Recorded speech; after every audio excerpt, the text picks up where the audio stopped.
7.0 is definitely an opportunity. I've seen so many people, and I'm sure Perch has too, like you're the big guy that newbies look to, right? I've seen so many people who are like, oh, I'm actually going to try out Dota because of 7.0, because it's such a big difference. I feel like, I can get my feet on the ground where other people already had a step above me, right? But now it's like the great even, right? Yeah, exactly. Everyone's bad. Even Jake can continue. Everyone's bad now. That's how I feel like. But it's also weird to me that everyone keeps losing their games. Like, who's winning? I see Austin's profile, all his games are lost. Whoever I talk to, all their games are lost. Who's winning? Yeah, I'll tell you who's winning. Heroes fans. I won a lot of unranked games. That counts. No, it counts right now anyway. Let's talk about 7.00 and 7.1, obviously we've got it right now. Kevin, let's start with talent trees.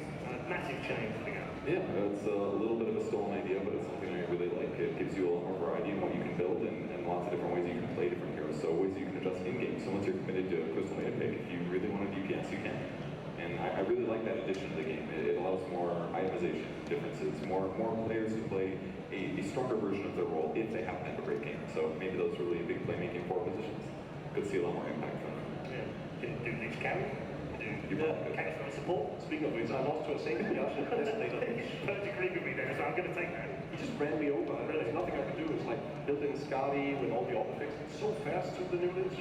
Yeah, it's amazing what kind of things you can do in the 3K bracket. But not everything is enjoyable. Obviously with change comes worry and people look at the game. I don't like this anymore. Why can't I have this back? And you've got a bit of a beef with Shrines, haven't you?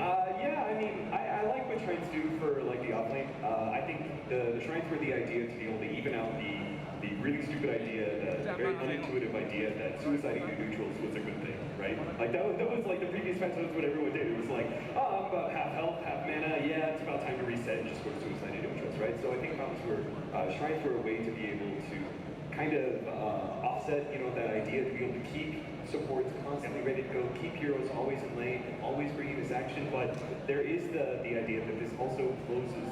I think that the map is very small because of the shrines and their positioning. If you look at them, the outer shrines are actually closer to the other side of the map than even the tier 1 towers, and I think in many ways this does it takes away some of the big strategical depth that was in previous patches. I think we're going to see a lot of 5-man run-and-shoot strategies and a lot of action, which is going to be a lot of fun to cast, a lot of fun to play, but I think it does make things, strategically speaking, a little bit simpler. For the basic things though, with the shrines in the base, I disagree with adding them into the base, and also, unsurprisingly, I keep forgetting to use them, so I'm dying in my... Or accidentally click on them too. Yeah, all that. But I feel like that adds to the whole defending the base, and I think it makes it slightly too easy the first 30 minutes. Okay. What do you like? What have you enjoyed about the new patch? Level 25 talent tree. I think it's very interesting. I like the battle mode from X. Unsurprisingly, it's a hero I play a lot. Why? Because he's big and burly, and that's something you always dream to be, but can be. We're just such a good laugh this morning. No, but there's a lot of interesting ways of building the hero, like Kevin said earlier, and the whole getting 1400 extra damage from battle mode, for instance, is something I like a lot. Yeah. That's just like the one hero I've been playing, obviously. Overall, how would you summarize Kevin? And you haven't got 9 hours this time. Can I have 9 minutes? Is that too much? Probably. Yeah. 9 seconds. It's fun to hop into a game and not know what people are doing. Like you don't see the same build. Really, you're enjoying that? How is it? No, it's just like you can hop into a game, they got the same items. It's interesting to see the difference between different players. Some players might value one talent, some might value a different. So I find myself spectating games and I just click on heroes throughout the game and I just enjoy getting that new depth of knowledge that hasn't really been discovered and figured out yet. And that's what we're going to see this tournament. Yeah, absolutely. Captain is the biggest issue. What is the meta? No one really knows. Every team's got theory crafting, what they can do and how this can win. They'll be like, we found something that we think works and we think we can win this tournament based on a couple of theories. But every team is thinking.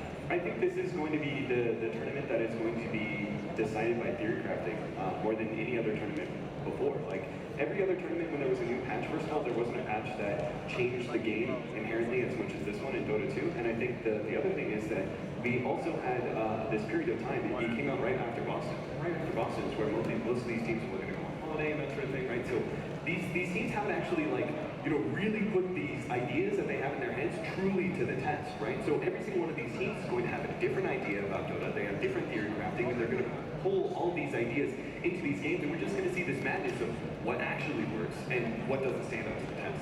Okay, we're going to get more from all three of you in just a moment, but first of all, tournament itself and how it shapes out. We're going to start today with our group stages. Group A and B will both be played today in terms of the opening matches. Both of those are best of ones. We'll also see the winners' games in both of those groups, best of three. Tomorrow we'll move on to the elimination matches and the decider games, which will eliminate 4 teams in total. That leaves 4 for the semi-finals. Finals day Sunday and, of course, our grand final. Plenty of money up for grabs and comes here, as you would have come to expect from ESL One. This one's no different. $250,000 up for grabs, $125,000 to just the winners. So there you have it. That's how the tournament shapes up. But first of all, we're going to get into our 2 groups. First up is Group A. It's a very interesting group indeed, filled with promise and expectation on many players, and also a bit of a wild card from the home team. This is Group A.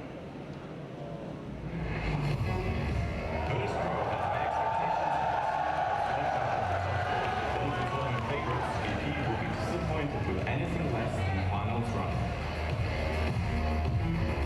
Fnatic will try to attack the with 3 new players and home crowd advantage. Expectations will be high with both Malaysian superstars Mushi and Yamate on the roster. Yubi was one of China's great hopes at the major, but finished in bottom 8. They will aim to bounce back and restore some national pride. Team NP has steadily improved throughout the whole season. They placed top 8 at the Boston Major and will aim to win their first major international title.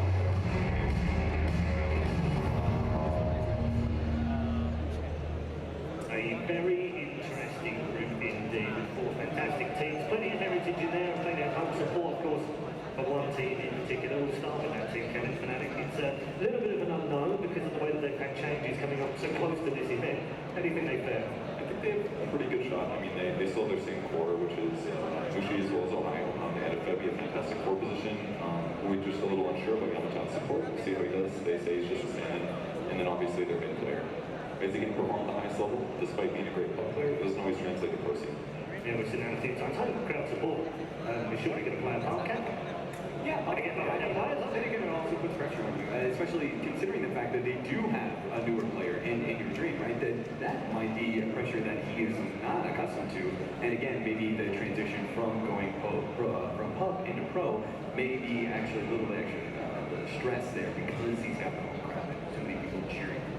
That being said, we do have Sumail, Miracle, Nana, Weha. There's a long track record of, well, Western mostly, but long track record of players that actually on the middle lane come through and be these superstars. And that's exactly what Fnatic means right now. Yeah. In terms of the way that this group is mixed up, we've got NP in there. So NP's got plenty of fans here as well. Nubi obviously want to bounce back very quickly from their Boston disaster. And then you've got Virtus Pro, probably the best team towards the end of the last match. So it's a great group, but how do you pick a winner?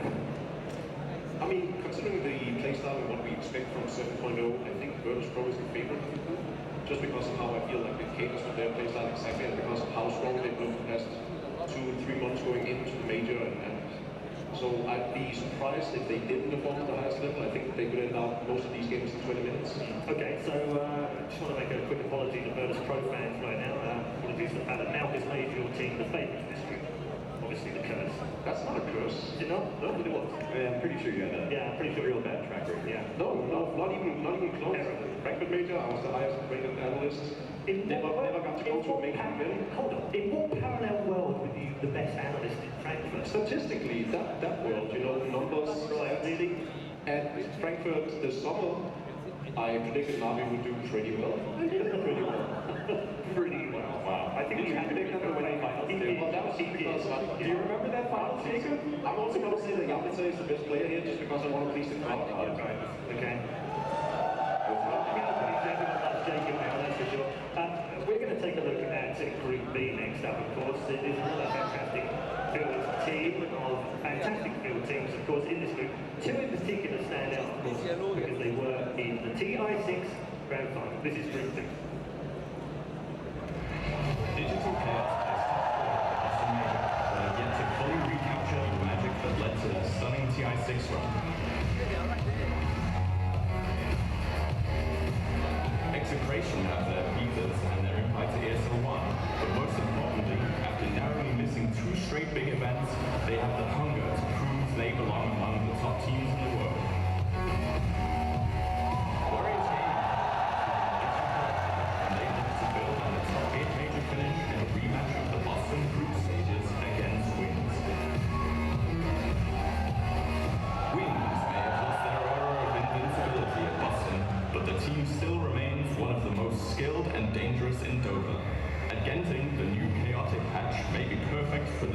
some creative style.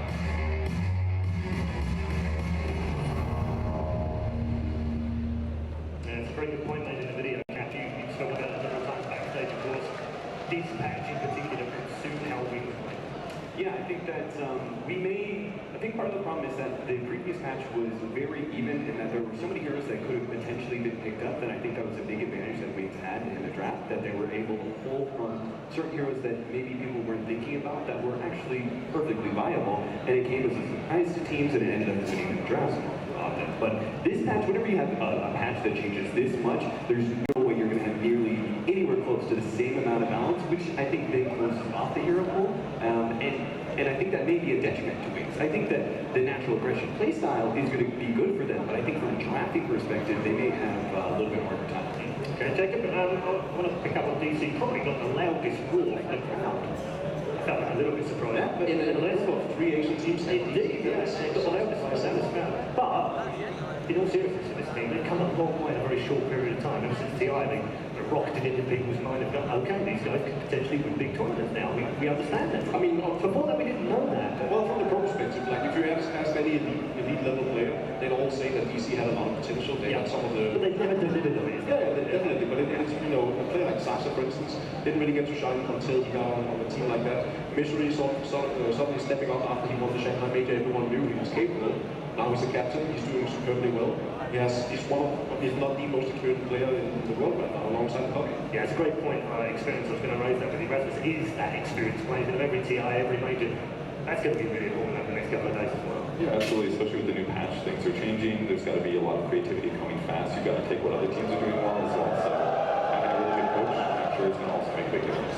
Other teams in this particular group, Execration? So what I find interesting about this group, or rather this tournament that's so fresh, it's a new start, is that there's these 2 dark horse teams in the group. We have Execration and we have Warrior Gaming. And both of these teams can upset because of how the tournament stage is done. It's best of 1. And if you have like if you're a one-trick pony, or if you have some kind of cheese up your sleeve, you can upset any of these teams in the tournament. And I think it's most often the time when patches are determined, there's usually a region that is somewhat right about their ideas of how the patch works, and other regions will then push towards that. But with a completely new patch like this, it's actually a toss-up. We have no idea what region is going to be able to figure out the patch the fastest, and very could be Southeast Asia. Yeah, that's very interesting indeed. We're going to head to a break very shortly, but I do want to get your thoughts and get your predictions. Now, we're not going to put you on the spot so much and give graphics and monitor it and do all it, because it's so up in the air, right? But is there one team, or maybe a set of teams, Kevin, that stands out for you where we might see the winner come from? Yeah, I think so. I think everybody would assume Virtus Pro is most likely going to win Group A. I think Newbie could definitely be another team that outperforms there. There's some talk yesterday that NP, very, very good at theory crafting. That could give them a big advantage to find something that's OP, abuse it at the right time, get a set ahead of somebody else that may be slightly better in other cases. And out of Group B, I would say maybe Digital Chaos and Wings possibly, but we could definitely see Execration or Warriors Gaming come through. Warriors Gaming had a great performance of Austin. Same thing could happen here. Okay, great.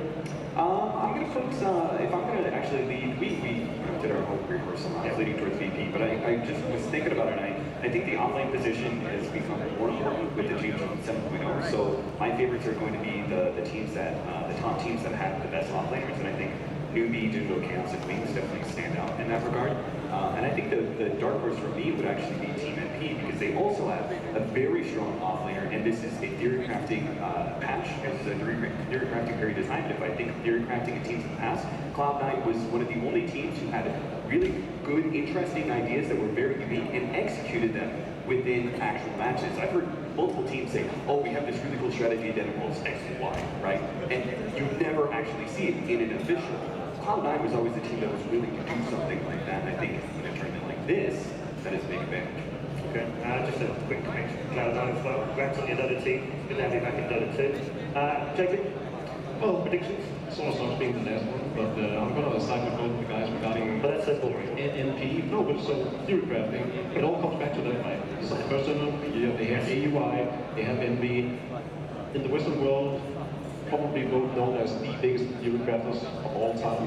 And so I think that can really benefit them. Then we have MSS on the offlane. I think Typhoon is one of the best heroes and one of the best offlane picks right now. So I very well see NP go far. I'm still going to stick with Virtus Pro as the number one. Okay. I'm going to go with DC and the other, just because I think they can play everything. Right. Do you think they're going to actually hit the whole tournament from one of those two teams, or is it a wider pool? BPLDC? Yeah. Yeah, I think so. Oh, I like it. It's good. A good start to the day. We are heading towards a break right now, but when we come back, of course, we do have our first match of the day. Are you ready for First Pro versus Fnatic?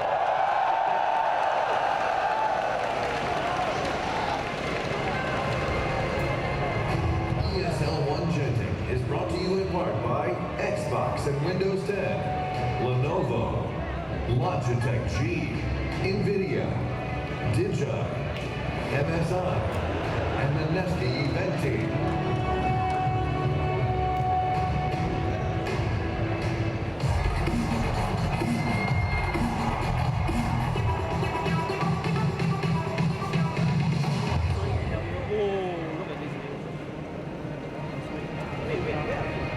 Okay, here we go, and welcome back to the Genting Highlands. We are 5,500 feet up in the sky, above the crowd, above the clouds even, while the crowd get ready in the arena of stars. We are headed into our first match of the day. Going to break it down on the desk. First up, it is First Pro versus Fnatic, and we'll start off by talking about First Pro. An expert desk, an expert panel here with an NVIDIA list.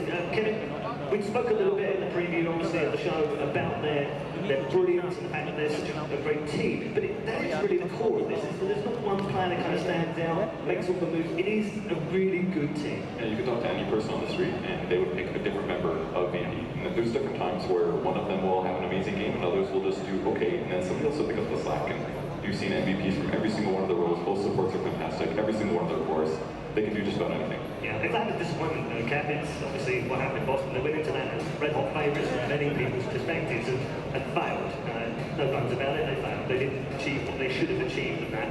How does that affect them now, or is this just such a completely different patch, new game, new year? Do they just shrug that off? I mean, if you look at the history of Dota, the favorites of tournaments have oftentimes been upset, and that's just because Dota is such a strategical game that when everybody looks towards one team as being the best, then you're going to copy and you're going to start figuring out how to counter what they do, right? And I think in some ways this may be a relief that they are no longer the favorite that they were at Boston, and so maybe they're going to be able to reclaim some of that old magic that we saw towards the end. It needs to be said that the last game of theirs in Boston was a very hard round. Bloodseeker, Sniper, Brick.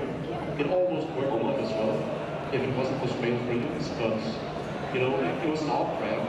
Entertained by all means, they picked the Bloodseeker, but still, I think they could have probably beaten EG if they stuck to their guns. It got maybe a little bit too out of their box. Maybe they did, but I mean, look at that draft. That's a theorycraft draft. They're ready for this, I'm sure. Yeah, definitely. And I think, so one thing we talked about earlier is how no one, for instance, is this match really suits them so very well for the mid lane. Good heroes, Queen of Pain, super good hero, Immortal when it's 25 with the right item, and Spirit with the change to everything. So good now as well with all the magic ambitions. It's stupidly strong. Straight up stupid. So yeah. Be that stupid again. And then Shielding as well can be played not as often as the other two, but it's much more often. Yeah, definitely. So I feel like those many heroes is something that no one is cakap dengan Steven, and that was his thing to saya make. punya pas ni tak boleh tau. Dia suruh boleh pas yang ada boleh through. Kalau tidak saya kena halok keluar. Yeah, I think no one's long been looked at least over the last year and a half, is he's been looked at as one of the players coming out of CS is exceptional at that 1v1 in the mid lane. So all the heroes that Jacob was mentioning, they're extremely good at that, and I think that that aspect may allow no one to. I already thought that he was like, you asked me during the rehearsal, who's your best player, and I said no one, just because I felt like I did not get enough, right? What about Ramses? Yeah, and then Coach said, well, what yeah, we all have a different idea. Yeah, I think Johan in that case is going to get even more of a boost in this match, not just because of the heroes that are available to him, but also because of the fighting style and the way he's able to fight so aggressively to be able to create space for him. Okay, so move on. We're going to talk about our second team in this first game in the group. It is, of course, Fnatic. I think we might have a few Fnatic fans in the house tonight as well. Yeah, support here. It's a tall order, this one, though, Jacob. You've been through a few team changes before. We've swapped out one or two, maybe three sometimes. It's tough, isn't it, when you first come to a lane? Yeah, I mean, this is probably the hardest task they can possibly get. It's a new patch, but against one of the teams that were probably the favorites in it, and a team that has been on a hot streak leading up to this tournament. So I think all odds are against Fnatic. That being said, they're coming out from a clear underdog perspective. They can only upset, and I think they can ride that momentum. There's no real expectations to them. There's just a lot of support, especially from the world in general. Like, in my dream, he's really, really good. Because if he is, the best tournaments historically have been when Bush's team is going deep into, like, TI3, he ran deep, TI5, he ran deep. Yeah, those have been some really, really standout tournaments where he's been a part of that whole storyline because of the team around him and Ohio. You also have some history with well, Yamate, we faced off a good amount of times in Dota 1. I think he already always succeeded. I failed potentially, so no surprise there. No surprise there. At that stage for the rest of your life. Yeah, I see. I knew there's a bird in there somewhere. Captain, it was brilliant. On a serious note, though, Purge, I'm going to try and give them like something to hang on to. The fact that it is a new patch and no one has figured it out just yet, and these guys maybe don't have the team chemistry just yet. But is that not a bonus for them heading into this? Yeah, absolutely. I think you guys are underselling them a little bit. The first match is the best of one.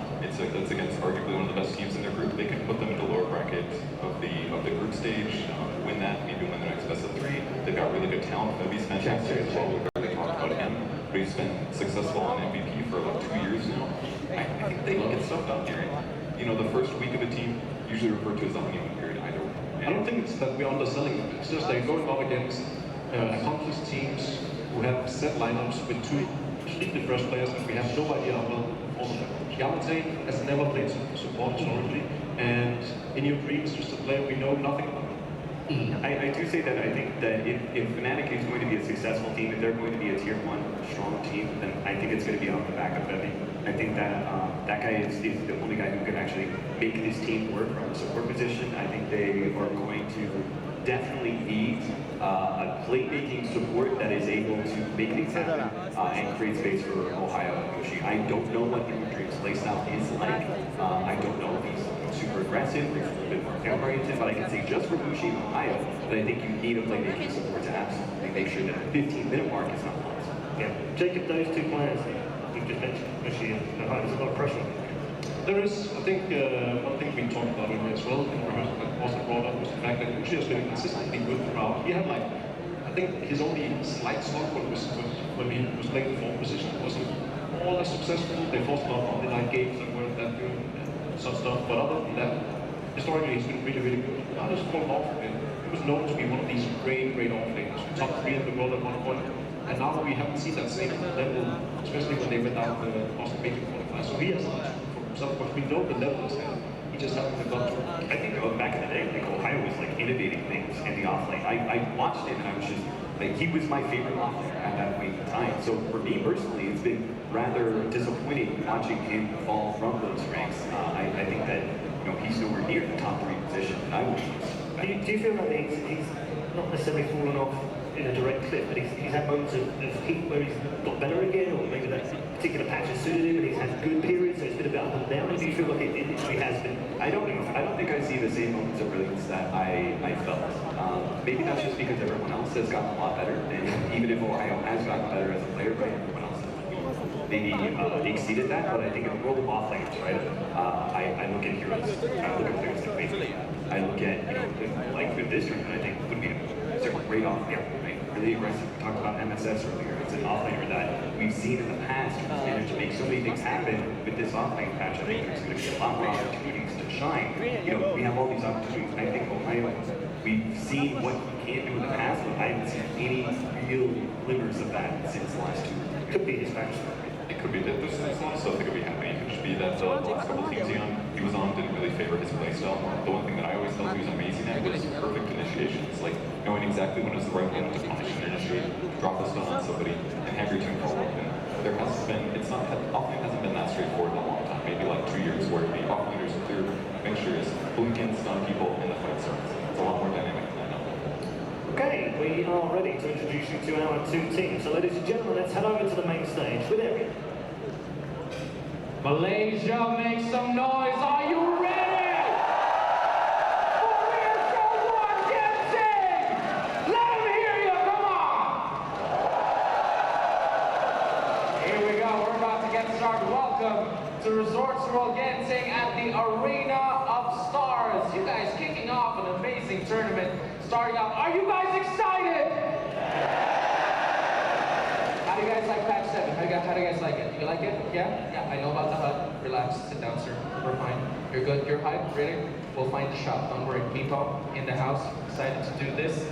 Oh, here we go. Ladies and gentlemen, we have a treat for you for our first match today. Are you guys feeling the hype? Are you ready to do this biggest tournament in the history of Malaysia? Ladies and gentlemen, let's do this. Our first team for your first match here for ESL One Genting. We have Virtus Pro!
Lil is the one person I've ever met with more self-confidence.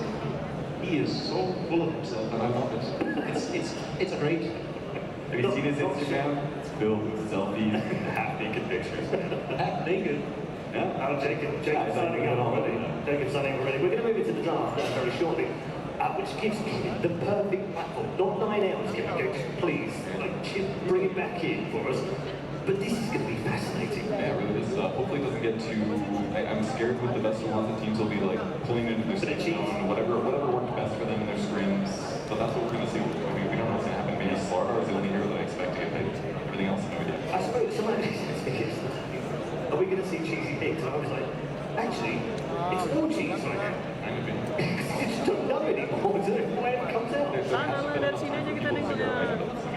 Even if an OP hero comes into a patch, people don't figure out what's really strong about them. It's usually always certain item build with a certain playstyle, so what makes the hero strong. But we haven't even had time to compare item builds to skill trees and how it allows to change things. So there actually needs to be more hub time for them to figure out what actually is cheesy. Plenty of fun being had between the players right now. We should also mention that there are 4 heroes not available. Jacob, do you understand? Monkey King? Ah, what a shock. Techies. What we had? Monkey King, Necros, Teggies, and... You got this one. Yeah, no, I actually got one out of business, so we're arguing about that, yeah. Yes, we have 4 that are in there. I'm kind of, sort of sad, but not sad. Because I've played a couple of pubs where I got battered by some of these heroes. Great pub heroes. Monkey King is excellent. Yeah. Actually, Teggies too, though.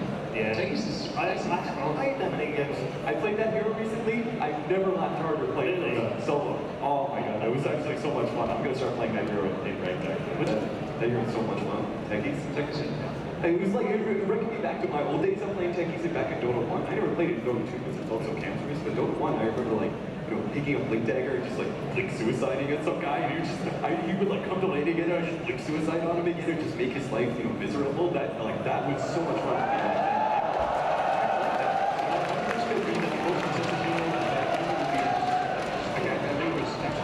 Interestingly, I'm going to go with script writing. I am not as optimistic about Kevin as You're not optimistic about Kevin. and all around him and how many opportunities there are for these very heroes. I am much more pessimistic, and I'm going to be like, there's going to be a lot of flops, snaggers, Luminas, and Shadow Demons. Like there's maybe some SS. I think here and there. I think the Axe actually. Vacation. No, don't bring up that meme. That's bad. I think there are going to be.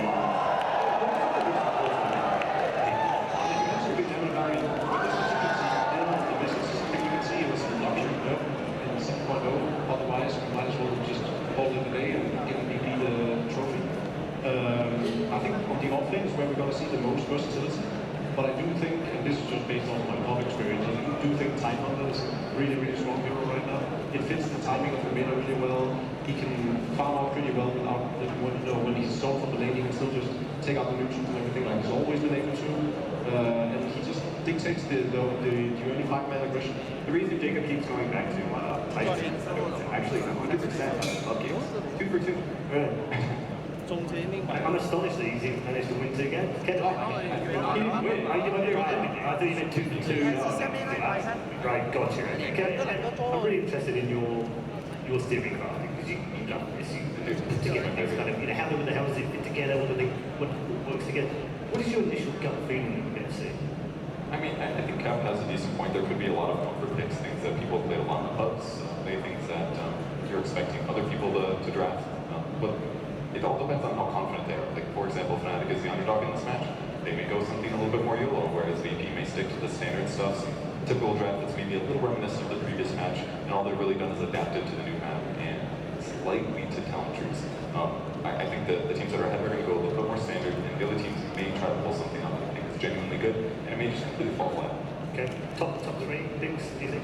I heard Knoxville say Slaughter was the highest win rate of the patch so far. There haven't been a lot of games, at least some, and in a lot of ways he's a better fish than Tide because he does allow you to initiate multiple times in a fight, and you don't have to worry about something like a Ravage.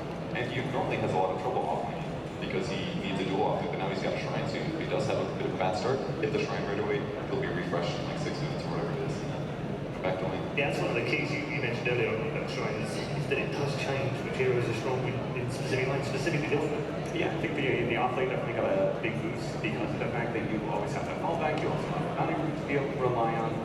There is still some potential to do some things with Iron Talon if they keep really defensive, try and really just can't get in there. I think there are a lot of opportunities for the off-lane to be most interesting to look at.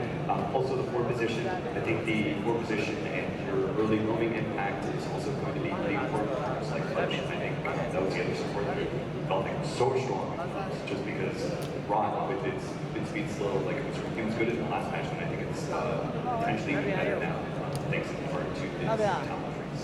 If we look at the carry position, Austin brought up the whole champion right up there. No news there, Luna's super good, always has been. Another hero that's always been super good is Slark. I think Slark is one of the best he's ever been, sadly, because I hate the hero with a passion. Which everyone else does too. Yeah.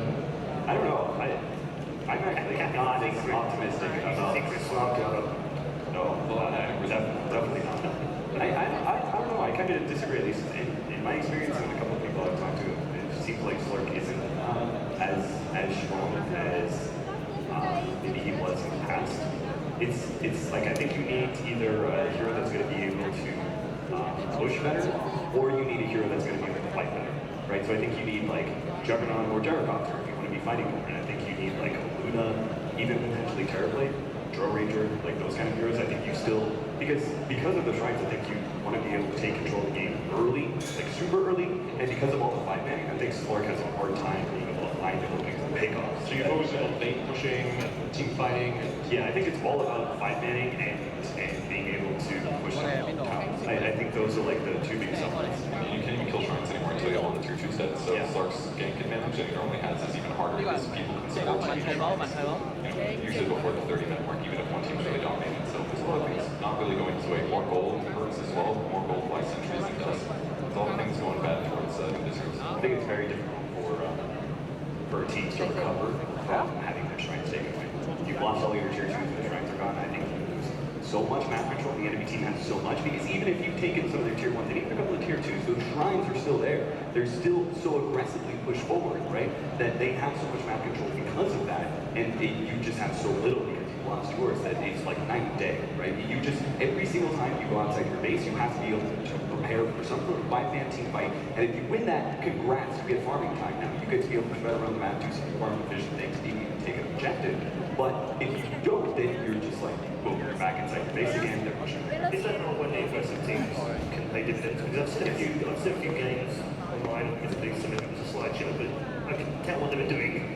And actually, one of the interesting things was when they lost the tier 2s and the shrines, that team then went, okay, it's all out now. We have to just kill their tier 2s, otherwise we've lost the game. It's almost like a different position they were in. They suddenly thought, we've now got to go aggressive, even though they've been backing off. Yeah, they've been taking risks to get rid of the shrines. So there's an extra element of that, because like I said, if they lose control, that's it, they're done. Yeah, it's that animal that gets backed into a corner, right? Like they see the end. They see like we have no map control. We don't really have good ways to be able to farm. Like they're able to play really farm efficient, or they're able to get things like no shot. We have to push out into. We have to do something. That's why I said 0-1 is going to punish teams that play nervous, that play safe in a way if they're getting pushed back and never come back out fight. Yeah, I think absolutely. I think you do need to contest even some of the tier 1 positions. I think you have to be very specific about the trade-offs that you make. If you're trading away a tower and you're not gaining one for yourself, then you need to really think about what you're getting from there. Are you getting a key item pickup? Are you getting a key level pickup that is going to allow you to team fight the next tower? Because you only have a minute maybe before the team goes ahead and pushes down another tower and you're forced to actually make that defense. So speaking of timing, something we haven't talked about is the change. One of the changes to the telemetries is a lot of heroes has reduced death time, or they can opt to have it. Do you think it's worthwhile taking over some of the stats? I see it in some of my games, especially the support groups. They take these reduced death times and they just get out so very fast again. There's a lot of good mitigators. We also said, Kevin, back at TI, that actually, I think Blitz was the one that came up with the idea that it was low cooldown. And then you have big lots of heroes that have got low cooldown. This could always come back around. In some ways, if you're expecting to die at the start of the fight, you can be really good. But the benefit that I'm seeing is, especially warding time, the best time to wards are usually after a team fight. But if you die, you're not going to be able to time. If you're the first respawn, you can usually push out a wave or two. There should be a wave closer to your tower, and that could be extra gold for the supports. But that said, though, in hubs, statistically, they haven't been good perk-wise. The players that are grabbing those reduced cooldown or those reduced death time perks are actually losing more often than the opposite. But we'll see what happens with Josie. Be invested. We will be ready for drama. One of the things we haven't spoken about, there are so many things we can speak about in 7.01, is the change of the map and the movement and the fact that Roshan is now changed. Have you seen much impact in the games you've played so far? I believe the rating is super high. It's been a lot higher. It's kind of interesting to say why, but maybe their secret shop's easier to defend, I would say, than the Dagger one. The Dagger one has way more ways into it. It's basically that one entrance for the Radiant, with the exception of going to nations. That's maybe one of the biggest advantages. Yeah, I think it's not going to be like the previous match. Ancient farming was very key, especially in certain points and certain strategies. Ancient farming was very important. It's not going to be as important, but still defending that part of because now instead of ancient farming, right, you have ancients as well as humans. If they look at the video side, right? So it still becomes an important area to be able to defend. I think rating side is harder to be able to get into, and then the dark side energy is supposed to be Roshan. Now that's a lot even down, especially because the offlane has more power. Radiant is going to value their offlane tier 1 tower, their tier 2, a lot more because of the proximity to Roshan and in general just because of that picture. Another thing about that, would you say that the dire jungle camps are a little bit more spread out? I feel like they're harder to go from camp to camp to camp to farm, whereas on Radiant side, I feel like they're a little bit more prudent in the Radiant jungle. Yeah, I also feel like from a support position, always felt better about aggressively wording in dire jungle and defensively wording in radiant jungle. I feel a lot better about my defensive radiant than I do on dire side. I feel like my defensive dire is really just get out of Yeah, the couple points that are there are very obvious. And in a lot of ways, that side of the map I feel changed more heavily than the Radiant side. Therefore, people are more comfortable, most likely placing wards in Radiant. So we can see tons of developments in just basic meta stuff. Where do you put your wards? Another big one, I think, will be defending of shrines. That's very important. But now you can do things like they take your tier 2, everyone TVs to your shrine and sets up a trap. I can't wait to see stuff like that. I think another big change that we're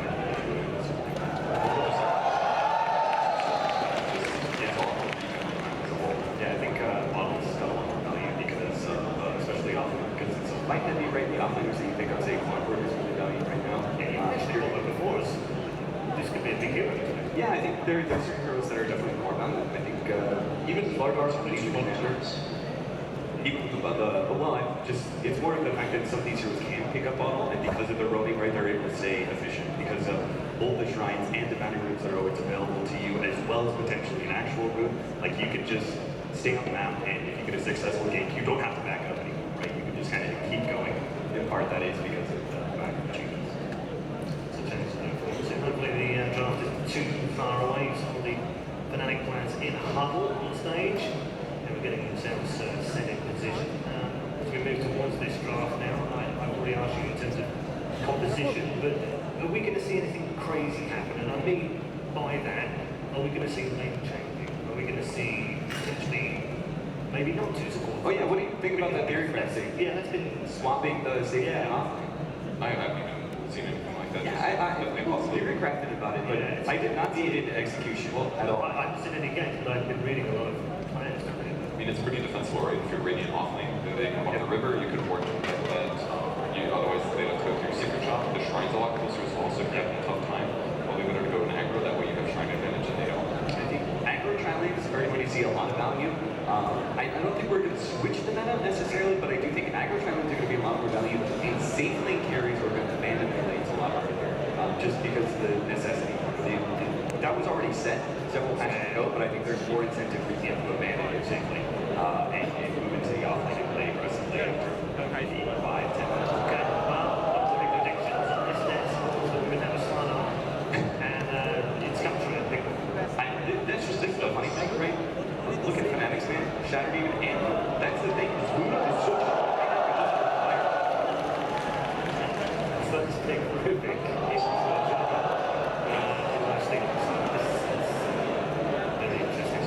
Very good tempo for Fnatic once they get linked there with Slaughter, like Lifestealer, Slaughter, Box Box. Yeah, I think that's actually one of the most powerful combinations in Dota right now, just because you're instantly able to eliminate a hero. I think one of the other great things about Lifestealer is that he is very good self-sustain, so supports can leave the safe lane pretty early and start roaming and having impact in the offlane, because the offlaner in general is strong against those supports because he has a shrine, because he has benefit, right? So the supports are going to feel less effective, more inclined to start roaming out. So you want a carry that is able to have some sort of self-sustain life steal.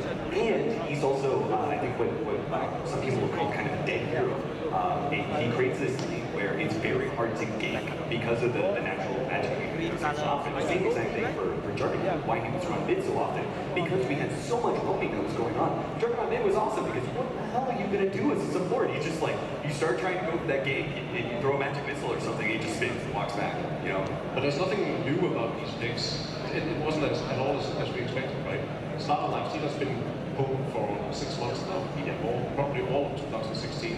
Juggernaut, probably one of the most stable carries we've seen throughout 2016. So 7.0 hasn't changed anything. In fact, I think his talent tree makes him slightly stronger the later the game goes than he was before. Ruby, great support. Definitely something we've seen a lot of in the last 6 months. I think Ruben got a lot of value with his, in part because of his passive, even just a level 1, but leveling it even later and just going 1-4-4. Because there's so much fighting, having extra magic is really valuable. All the steals in this game are quite good. So the change from Boston is like the only thing that really stands out to me here is the two initial bans, the Miko and the Underlord. And everything else is almost scripted from before 7.0. We have SD Luna bands, we have over Brady bands. Now we don't have a Legion and a Centaur band. Even the Legion band could be argued was decent against some lineups prior to 7.0. So far there's nothing new. And nothing too weird. I'm a little scared for VP because of all the physical damage of minus armor coming from Fnatic right now, but the Dominator are very popular in many carries right now. They can just grab a early Frost, Ice Troll, whatever it's called, or Frost Ice. Solves a lot of issues, but there's a lot of ways the draft could go. I think the Ogre ban is not too surprising. Both teams would love to have that extra for Spirit pick. They would left a lot of favor of it, but This year, pretty popular lane to CLI. I've heard a lot of pros say it's coming back now.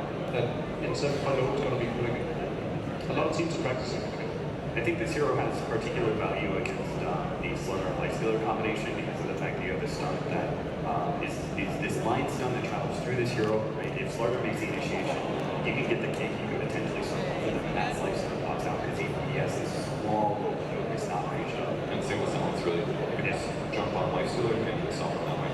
I do really like the Omni pick though. It's something Fogi's been playing a lot, and I'm looking at it in terms of Lifestealer plus Slaughter. That's two already very fast heroes, sometimes getting kited. If you throw track on top of that, if those guys get a little too overfarmed and they jump on Virtus, they should have a really good team focus. Yeah, there's no running away from Fnatic now, and as you were saying, Femi, when MVP was at their most dominant level, it was on the back of his counter, so it's no surprise. The only surprise would be if he's not playing. I think this is one of the few times that I think most of the time offliners right now need to be some sort of link initiator. But in this case, right, you already have such a potent combination between Slaughter and Lifestealer and Fnatic have potentially exposed a serious weakness in their lineup with the Bounty Hunter. It's good, yes, but it also is a hero that has classically been very poor against 5-man. So I think that Bounty Hunter has some value in this match because of how hard it is to support and how Bounty is to get aggressive on sound. But they do have a serious weakness in that they don't provide a lot to the 5-manning that is going to be so prevalent in this meta. And on the iron, obviously one of the best offlaners you can have when it comes to a 5-man team fight and being able to respond to aggression like Slaughter or Lifestealers. Fnatic's damage right now is completely one-dimensional, and Omni really counters that. I'm not a huge fan of the Omni pick normally, but here it just stops the moment. It's amazing. Everything that he has works with other stuff. Yeah, they needed some kind of damage. That could be their big hero. Keep in mind, Raindrops did get a little nerf, not a huge amount, but possibly enough to make a difference here.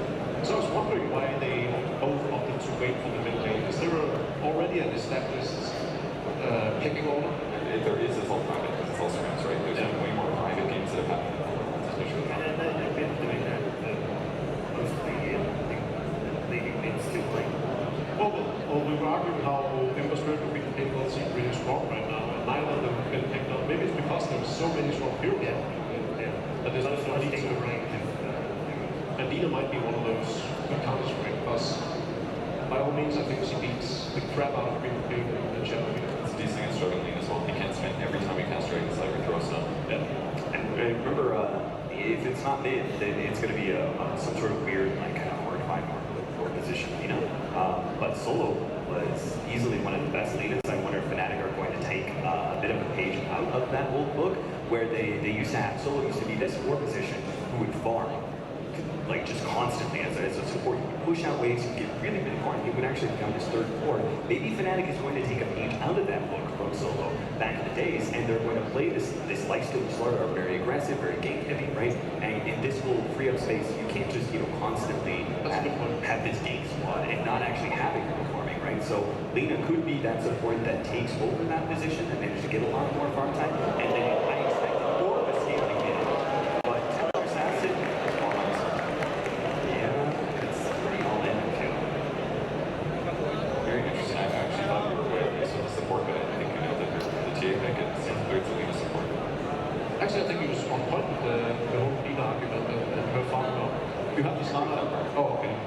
Well, I definitely agree with that part. Definitely farming while those two are ganking is fantastic, but I guess and she's kind of vulnerable here, but at least if she's in the support position, the game's on the side of towards her.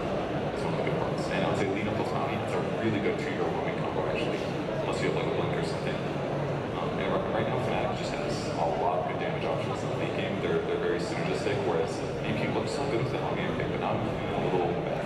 Is Viper, like, I'm thinking of bids that we need on Templar Assassin that would Lysin and Slaughter. But I'm trying to think of how Viper stands up well against Lysin actually, but the Slaughter Lysin combination, the minus on the same. No, he gets run over. Yeah, so.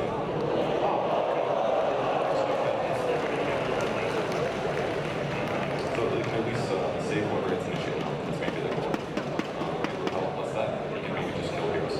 I mean, if you look at Fnatic, right, we said they're very well in one strategy. That strategy is getting on disadvantage. Right? We pop a hero, ODM out behind, counter that brilliant. Right, thank you all three of you. We are ready for our first game of the day, which means we'll head down to the commentary desk for the first time. Ladies and gentlemen, please welcome Toby One and Melini. ESL One once again. I have to know. On Melini, it's a fresh patch, it's a fresh time. VP, obviously a big favourite coming into this tournament. Does Fnatic have what it takes to actually push back and in this best of one win? I think it depends a lot on the big player. We haven't seen too much.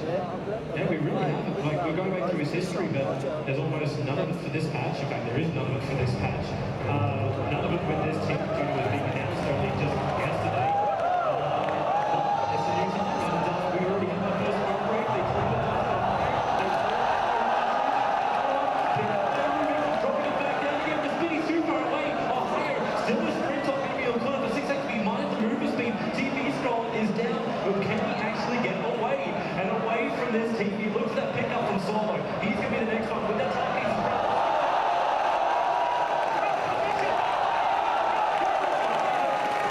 there'll be no one who actually finds the last hit. And Virtus Pro, a little shenanigans from Fnatic, trying to contest that early bounty room and position. So that was a smoke and a dust, and that was a close rolling boulder. That was the heart of the hit. Slaughter even tried to sidestep it a little bit. At least they got it worked out. Solo standing close to it, but no sentry. And you're trying to force a little off that top bounty. I didn't see who they were getting. How do I actually remove the pop-ups for that one? Oh, that's a shame. It'd just be spamming everything all the time. Just removing information, which is critical. But the other wards which we look to see, just aggressive wards around the shrines. Cap was pointing that one out during the time of the panel at the start of the day. Just talking about that positional play. Realize the rotations, look to the off-laners, and no one, you can look to him being just harassed a little bit at the very, very start. Fabi does have that orb of venom, and then, well, Will's going to come straight back in, rolling boulder forward. Any kind of opening? Not really. This is just harassment for the moment, early rotations, and just try and get some control on the lanes. I wonder where Bounty Hunter's going to try and focus in on these lanes. He doesn't actually have any clarities. Can't do too many shadow walks at this point. Top lane, it's very difficult to gang. Masha just sitting back on the night healing creeps. And Lil is ready to roam in between mid and top just in case Bounty Hunter pops out. The timing for it might be a little bit right, because Fabi is obviously still on the rotation too. But Lil's doing is, okay, well, they still overall Pasha. Pasha's having a hard with the light strike array from Yamatek. He's able to hold down Pasha. They have no dash or against back. So the kill was no freeway because Lil was doing a pull through with a rolling boulder just for efficiency on that top lane, and the left is off lane is stranded. Yeah, I haven't seen that one. That one's a pretty difficult one. The leash range is really, really short on its creeps. But no explain why they still increase on it, right? Now I have to keep it up.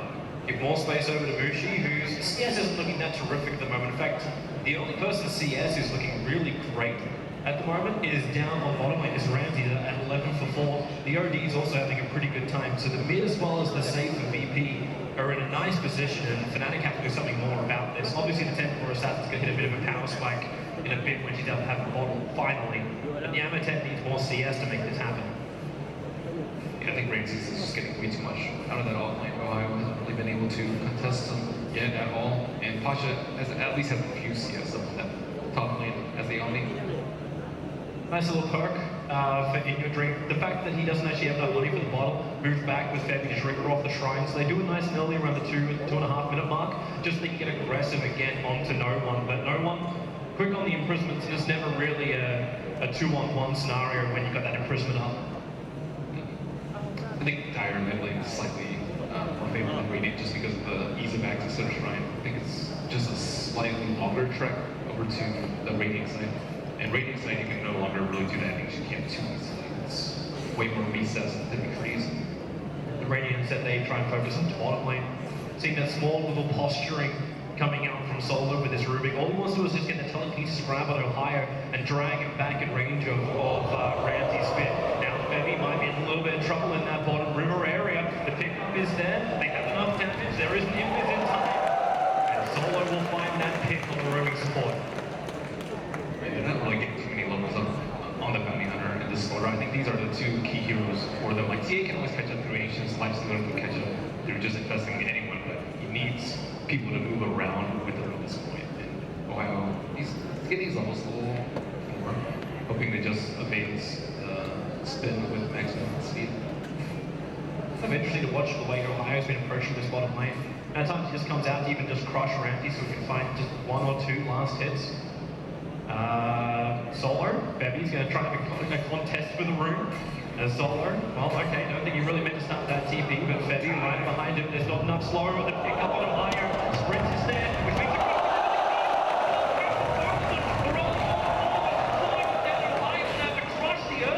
not the target he wanted to do. Solo doesn't have anything really to help out with, so Lil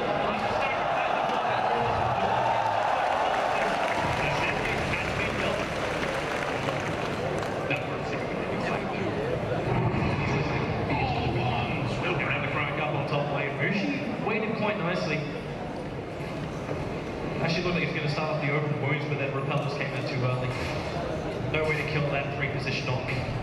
Yeah, they don't actually have any camps to deal with that, which is slightly problematic when you're versus Juggernaut in the Omni lane.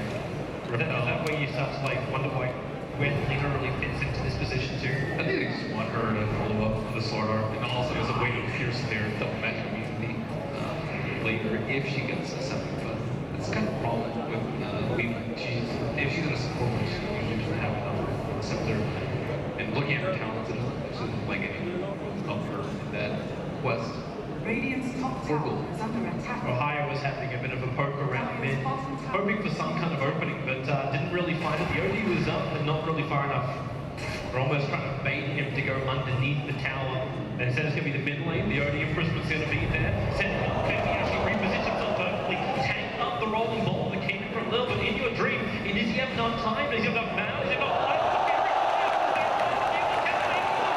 He's up for the crush, just forcing BB a little bit further back out. Bevy also under the cover of Memphis, so he's safe for the moment. And the rest of Fnatic face the battle now. TV's down the bottom lane. Ramsey going up the Yamatet. That's been already being used. Means that Yamatet should be able to have a stuff and get up and Ohio didn't arrive in time. He got the crush off, and Ramsey looked to try and survive. He does actually have Solo in the neighborhood, just on the other side of the hill. They put down some vision too, so they can play this properly. Ohio thinking about coming into the battle, but moves back to his tier 1 tower. Even this is still not perfectly safe, not with that Mango charge available. Yeah, you see, especially careful. There's a Mango. Telekinesis picking up from around Ohio, holding on to the sprint. So Ohio will drop Bevy moves over. He doesn't think the radio telling him to potentially keep behind the Babushi. Being there as well does not allow that to be a kill in favor of first row. Well, that leaves Omni a lot of space up on the top lane. And what a small items coming into play, the Mango, the Fairy Fire earlier. Like the early game coming out with both teams. I'm wondering if this rotation as well for Mushi would have happened at the same time. The pattern was talking about it where safe laners would start to abandon lanes a little bit earlier. I think you want your arm a little bit before, or at least you'll get like a track gold kill out of it. I think the kill would have happened regardless if he wasn't already right on top of them. So then the trade-off is the Lina gets early level 6. Like she's almost got it anyway. But having that burst damage will keep Omni Knight just a little bit more on his toes. Naira scanning in the trees and looking for Virtus Pro, who are walking under the cover of smoke. So Lil and Solo coming in close, but Ohio's position is perfect. So Solo, smoke breaks on him, a quick crush, Mushi in the neighborhood, Rubik goes to grab the kick flies through, Lifestealer still hasn't ranged up, he has the invest for the pop damage, but with the rest of the Mushi already plans to kill Ramsey, comes off the spin. The Mushi and Ohio are already bailing out. So Ramsey gets a little bit of far from the side camp, but that is all. I'm trying to be really greedy with that rage there. And I think the Lina getting no one's imprisonments on cooldown for the moment. they could have a crack at this. But now, yeah, there is actually a Brisbane attempting out this one.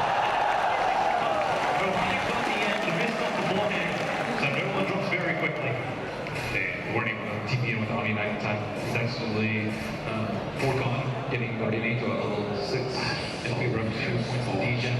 I think their lineup is like very heavy physical base aside from Robina. I think the Guardian Angel is going to be pretty important for them. Need to give him that time, that space, but for the moment Solo's taking that space which Omni Knight opened up on the top lane. Support's coming back in the form of the Omni Knight. This seems to be a pretty damn good start for Fnatic. Everything's going to start to click pretty soon. In Your Dream is farming at not a great rate, but he'll still catch up. It's that Juggernaut who just has more net worth than anyone else on the field at the moment. They really need a Solar to get his point dagger though. I think like even if they have Shrek, it's still going to be very difficult for them to find kills just because Omni Knight and he's sitting behind targets that Fnatic are focusing down. They have a lot of single target damage, especially with like TA, Amplify, all of this is single target. So with the Solar, they can set up multiple kills and just make the kills instantaneous so that VP can be amplified. Maybe that's why we watch Mushi a little bit closer now. Completes up the arm, but the Bounty Hunter is already making his way over. So they can in fast combo look for a bit of an opening, and that's exactly what happens. And their target, it's got to be the bottom lane. Like, Lil is the one who's amplified up. I think he's also realizing too, this is around that time where the attack comes to the T1 tower and bot. Yeah, they also apply dodging under the T1 or under that ward. I think it caught the edge. Yeah, from that position it most definitely did. But now they can just sit around with the buddy system. Notice all of VP are moving towards the top lane right now. They sense the game coming out, and you get this up, one kill up, you'll get bounty hunter level 6, and then those continue to beat. So now they just need to move up. This is where their lineup shines. Omni Knight sitting in the back, can't beat on him. As long as they good enough. As long as they can get a good trade-off. Like, you push 5 out to the top lane for Fnatic. Well, they didn't find the opening they wanted, but you've still got that early, like, it's just the casual Lightstone over on the TA, but you bring the mid-town down to half-life. Don't find the opening straight up, but it's creating space now for Ohio on the bottom lane to, he's looking towards Trez to start with, but he's also going to get the Blink Dagger. So it's a tier 1 town on the top lane played by Virtus Pro. And they've brought enough people to mid lane that they've actually dissuaded from Fnatic from pushing any harder. We also see the early Helmet Dominator coming out from the Juggernaut. Looks like he's just dominated C. But as Alex mentioned, the ice armor from the Ogres are very, very useful in this game. Probably one of the most useful creeps. If you can. It's really hard to get the creep that you want now. There's like similar amounts of like medium king spawns when these spawn like Amazon. Also, it didn't last very long. They waited for the right time and just crushed him out. Now it's Pasha who's stranded a little bit. With Track now being up for Febby too, the vision gets even better. The gold every time these kills happen is even more rewarding for Fnatic. But now they'll turn to the back. She needs more life to watch out quickly enough. No chance to fall over. Pasha turns on the Guardian Angel with the back of place. They're still in them down with the purification. Barely out. Lethal time in the meantime up on the top lane. Mushi trying to track down Ramsey to use the Omni Slash to get the kill. But he bails out. Action happens on multiple lanes. Pasha played out really well, and so did Lil. They almost had the team order. Fraction came out, but he really nice position there. She almost got the Omni Knight with the splash. But that's still your TA going down. The OD starts to extend his lead with that hand of minus he had about 2 minutes ago. I don't think it's that problematic when TA goes down, because she has Dracula. I think it's more problematic when Omni Knight didn't die. Like, he's the one that you want to focus on in the fights. The more items he has, the more grievous your fights are going to be. Every time you're going to go for him, if he has like greaves or staff, it's just going to be impossible to kill him. And then you have this movie and Juggernaut just raining hell upon your team. Well, trying to kick away the Templar Assassin and find these kills quickly. Rolling balls back in again. Lina is here. Laguna Blade, he can't do it. Currently silenced up. The OD in Brisbane actually saving for support. High Striker 8 will still connect, but Lil is healthy and they're looking for Yamatet. He has retreated back behind the T1 tower. VP here enforce all 5 members of their team. They're very aggressive with their dusting. They like dust every time the game comes out, just expecting the bounty hunter to be there. So like Febby doing a good job of not dying as much as they could have. Ramsey CP's up to the top lane just to hold the T1 tower. They already knew they were going to get the mid one. That does go in favor of no one on that OD. This gank is very underwhelming. The bounty hunter plus the lifestealer. Like they can probably kill a Rubik, but most of the other heroes can just pop your guns. Wait, I really need Sword Art. This is the opening that we're really looking for. So you start with the attack trying to bait out the track, the repair to stop the track. Yeah, they know there's no way that he would pop out unless he was with someone. So they know the lifestealers, at least around that area. Ohio, still 400 gold away from the Spike Dagger. Down with the trying to pick up an easy kill to a tower. And it's one plan with the usage of the smoke. Solo was also looking for, well, to stay alive more than anything else. He went back in the mid lane to take the farm and the experience. He almost walked into that bounty hunter track. There goes your T1 tower on bottom lane. Goes in favor of Lucian. So there's still a small advantage going the way of Virtus Pro. Open up the map, expose those tier 2 towers and potentially the shrines. So yeah, well, for that, especially Ramses is out of control in terms of CS. And Lifestealer's set big stuff, so he's actually falling a little bit behind. He has an arm level pretty decent time, but they have just been able to connect the kills. Ohio finally has some. Yeah, now's that time to come over. He's right there with super. They know exactly where he is, what he has. That one was planted down before when VP were pushing the mid lane. And Lil as well as Marsh, they're in position. Lil's going to rolling ball himself forward, going in, get that silence off. The fractured charge is soaking up a lot, so in your dream is back over the hillside and far away enough with Yamate hitting that nice raid. They do keep no one out. And that hit is so hard over on Lil. But Pasha still been able, they group up around in your dream. They're looking for a little bit more stuff. He actually finds the kills for the Templar Assassin is lost. Father in the meantime died down in the Radiant jungle. That was the backline as that fight split into multiple parts. Mushi not really involved as he finished up his farm before the TP down to safety too. Solo trying to play some Zerg War, but he gets caught out. Yamate's got Laguna Blade. If he actually gets enough damage, he can just pop him. But the only imprisonment, again, no one is in the greatest positions ever. Just to save teammate after teammate. Yeah, that'd be kind of chicken out because he was amped up that entire time. Now they 5-man maneuver again. Let us throw together. Yeah, there's so many fail-safes for CC from initiation from Fnatic. Omni Knight's only died in the laning phase. He has a force staff now too to counter the Slardar plus Slice on Fast Bomb without even having to use Repel to do it. So this is quite troublesome for Fnatic. I don't really know how they're supposed to approach this fight. It's like, Ramsey's down the front. What are they going to do to him with Omni Knight's indicates spin just in case. On top of that, they have a lot of sustain. Dominator armor, the healing orb if they need to. And the damage isn't really huge enough from Fnatic anyway. Like you've now got a Dragonlance as opposed to Desolate builder from the Templar Assassin. Yeah, they just need a little bit more time for TA and try and sneak in quickly. I think that's probably what they need to focus on very, very soon. They still have 3 of their outer towers, so there's plenty of time. They just need to make sure they beat away a couple of team fights so that VP's in a position to do roast. They need to prevent that at all costs. A little bit of maneuver. They had some vision in the mid lane, VP, but I don't know if they actually caught on to what Fnatic were doing. They grouped up as 4 behind where the T1 tower used to be Fnatic in the mid lane. Solo, to keep popping smoke on. Maybe has some beat business. Might have been vision. Dyer's middle tower is under Observe once they move over, Blink Rush for that early pop. The Pasha there with the G8 plus the heal. It's Ohio that takes all the damage. As Lil was protected once again by the Ashland Bruce, but then he gets a double hit. He found the bounty. They don't know about the bounty, but they do know about Yamate. He starts to run around the tree lines with the Light Strike array with the Laguna Blade. They trigger off and pop Lil.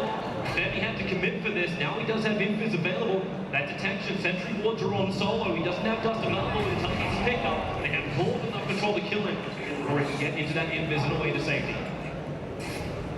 Not that bad of a trade for Fnatic. They were very patient. If they went under that T1, they would have lost their heroes very, very quickly because Omni Knight was just hiding in the trees, and they waited for VP to come to that position for the bottom wards. However, I still think Roshan needs to be a keeper for Fnatic. They're just looking for any sort of opening they can get. They're not really getting ahead in terms of track kills. Of course, aren't particularly well compared to the Radiant counter. So it's going to be a pressing time for the next 5 minutes to try to regain any sort of game. It's going to be pretty hard to take out Roshan, however. Again, taking the T1 tower and being more top, plus that shrine is so close to Roshan on the Radiant side. I think they can just use a smoke away.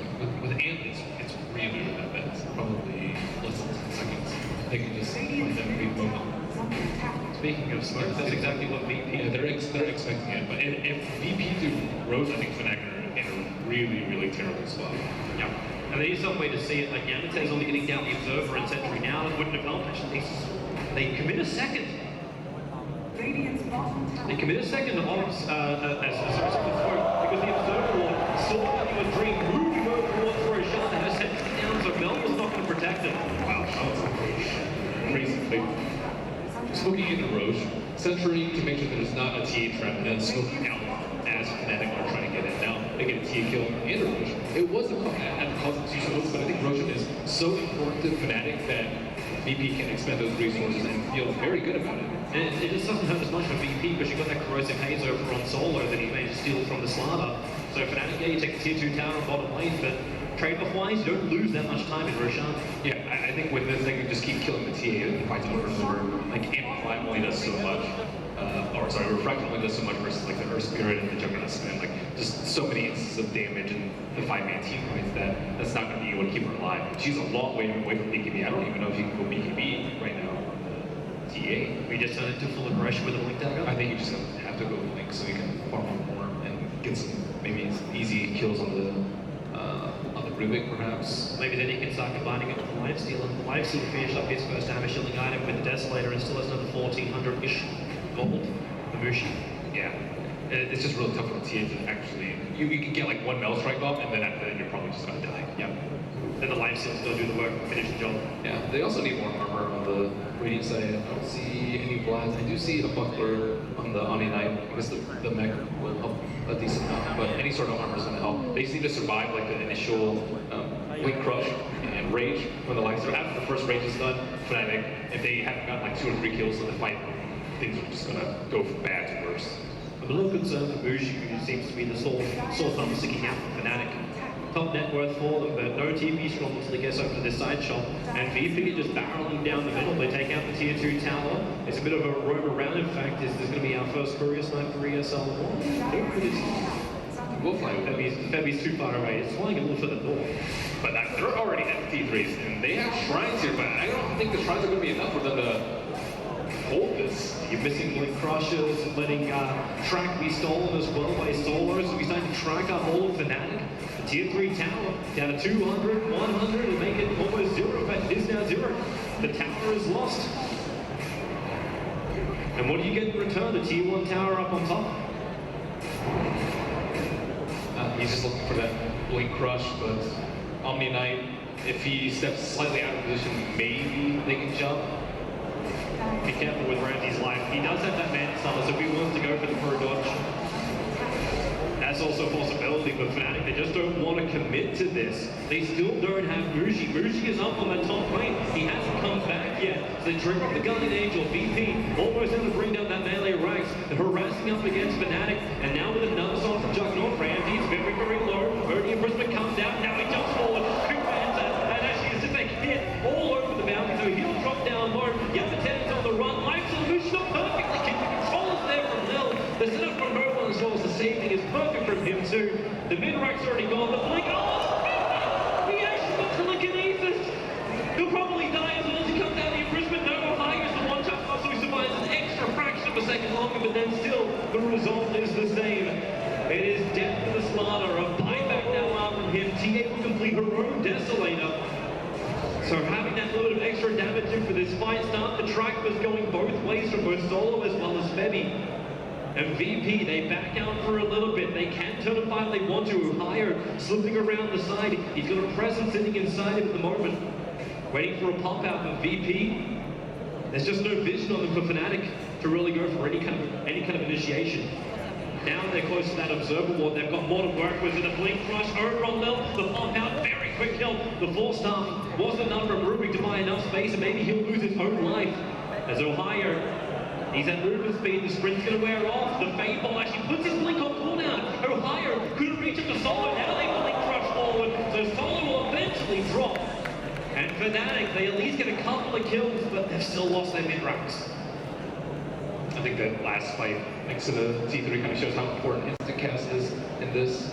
I think a lot of the small changes in 7.0 were like making things more projectile based, like Atos is projectile based now instead of just being instant cast. And that, like, fraction of a second, it doesn't sound like that much, but when Rubik has lower cast point than Slaughter and he has really fast reflexes, you can just lift them before the stun, like your initiate just goes completely down the drain. Or if Juggernaut manages to spin out of the Solidity Crush. Like, all these small things just make the next lineup way more difficult to execute.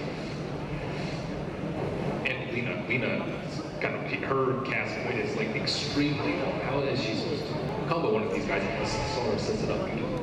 But that's kind of the problem I see inherently in It's like everything relies on the Slaughter bar for most of the mid early game.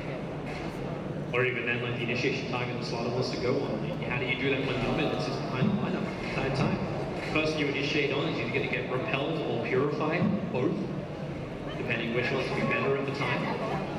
Yeah. So even that burst combo, even if you do get the blink crush off, if TA had a blink that could jump in, Yamate follows up the big burst, having on the Guna blade, all of that can be negated and you've lost your combination and you haven't got a kill for all your efforts. I think that's one thing that's cool about BB's lineup though, is that even if you first ban SD versus them, they still don't need SD to win. Just because a lot of the heroes is very similar to SD. I think like the OD with Kaiser Astral, very similar to Disruption. You don't have illusions, but it still serves the same purpose of saving people. And same with the Omni Knight. If you don't give them the Shadow Demon, they'll just take one or even two of these heroes and fulfill a very, very simple purpose. Depends on single targets. I think drafts that tend more towards just more AoE. I like, for example, like Silencer that you see a lot of the Chinese teams pick up. It's much easier to initiate and you don't feel like you're going to be encountered as hard when you go in.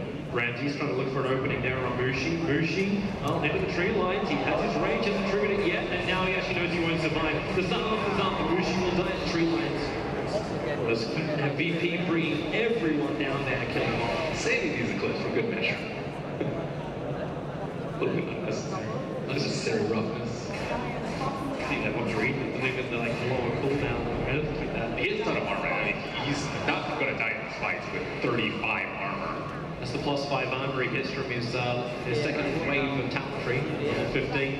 Yeah, that's a point. It's also funny to watch Solo running around with his +50 damage he got at level 10, plus having refraction, so he gets about 180 a pop, just coming out from a support Rubik. Well, there's confidence. Talk about that one, start with the panel, and then the perfect kick setting up on Yamate. Has uses yours defensively, and there's just one quick hit from Ramses. You think of the Fusion Blade charge just in case. Killing off the Lena, buyback is available, but your bottom rank is lost. Yeah, not much left for Fnatic to do at this point. They're going to commit. The buyback comes in, Ohio trying to slip around. They're looking for the back lines and looking for those boards. And then, well, when the ball starts forward, Ramses is very, very low, and this blink rush from Ohio. It hits all three with a jump up, and the kick from Lil in the perfect timing. There was nowhere to really follow up with the Slaughter. Bushi is trying to do his work, but he's got no one to help. He's surrounded by 5 heroes in a dream, following down the imprisonment, and mainly have no down with her. It is actually going to be displayed to get a little bit of a family from Tia will buy back, but the game is over. Confidence, control, and destruction. Fnatic will lose their first round game here in the group stage. I really like the Mercenary playing from Will. I think the way he moved around in the early game and tried to help out his team secure all the lanes just slowed Fnatic's game down to the point where BP could move up. And this is a fantastic thing. We knew VPs were going to enjoy this patch. It's kind of up their alley. It's like, hey, have a ticket to go and gank whatever you want to. You said to Lil, have an Earthspirit. Then a whole bunch of shrines which is going to let your offlaner as well as you or whoever actually have this quick regeneration, just keep going and never having to go really back to base at any point. Be aggressive and get rewarded for it. And he did. He got 16 assists and his 1 kill out of the 23 that were in VP side. Yes, and BP doesn't even have to translate to what he's fetched. He really don't. That was a commanding performance from Photos Pro to start off their ESL One Genting trip. And Fnatic, well, it's a new roster. Of course, they're going to take a little bit of time to get used to everything and try and find their comfort zone. But well, you always have to play something different. And I'll look forward to see them later on today. But for now, we'll have ourselves a short break and we'll go back to the panel after that.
do you guys feel with this new patch? Do you feel stronger?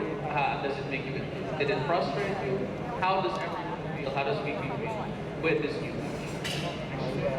We are not feeling such strong as Boston Major, but we are confident. But I don't know. We'll see. Why do you feel not as strong compared to Boston? What has affected you in terms of you guys feeling that way as a team? I think because this is not Dota 2, this is Dota 3. It's just another game, another meta, another heroes, another everything. Okay, really quick. Right now, what do you feel is more important? Farming or fighting? Like, is roaming a little bit more effective? How do you guys feel with those basic things? Like you said, it's a new game. I think roaming is very important in this meta, and there are a lot of results actually. You can farm, you can have your high grounds, you can roaming, you can snowball, you can push towers, anything. Just how do you like it? Okay, but you said roaming definitely something is part of the meta for this new patch. Yeah, it's pretty hard because roaming skills are, I think, very hard stuff because you should know when and where you should be at every moment of the game, and that's hard because like first 10 minutes, it's such an important time when you should do all things to win. And if you fail a little, you can just easily lose the game. Very, very nice, great input. What do you hate about this new patch? Monkey. Who agrees? Raise your hand. Who agrees with that? All right, see, everyone pretty much agrees. So, hey, but you guys did good.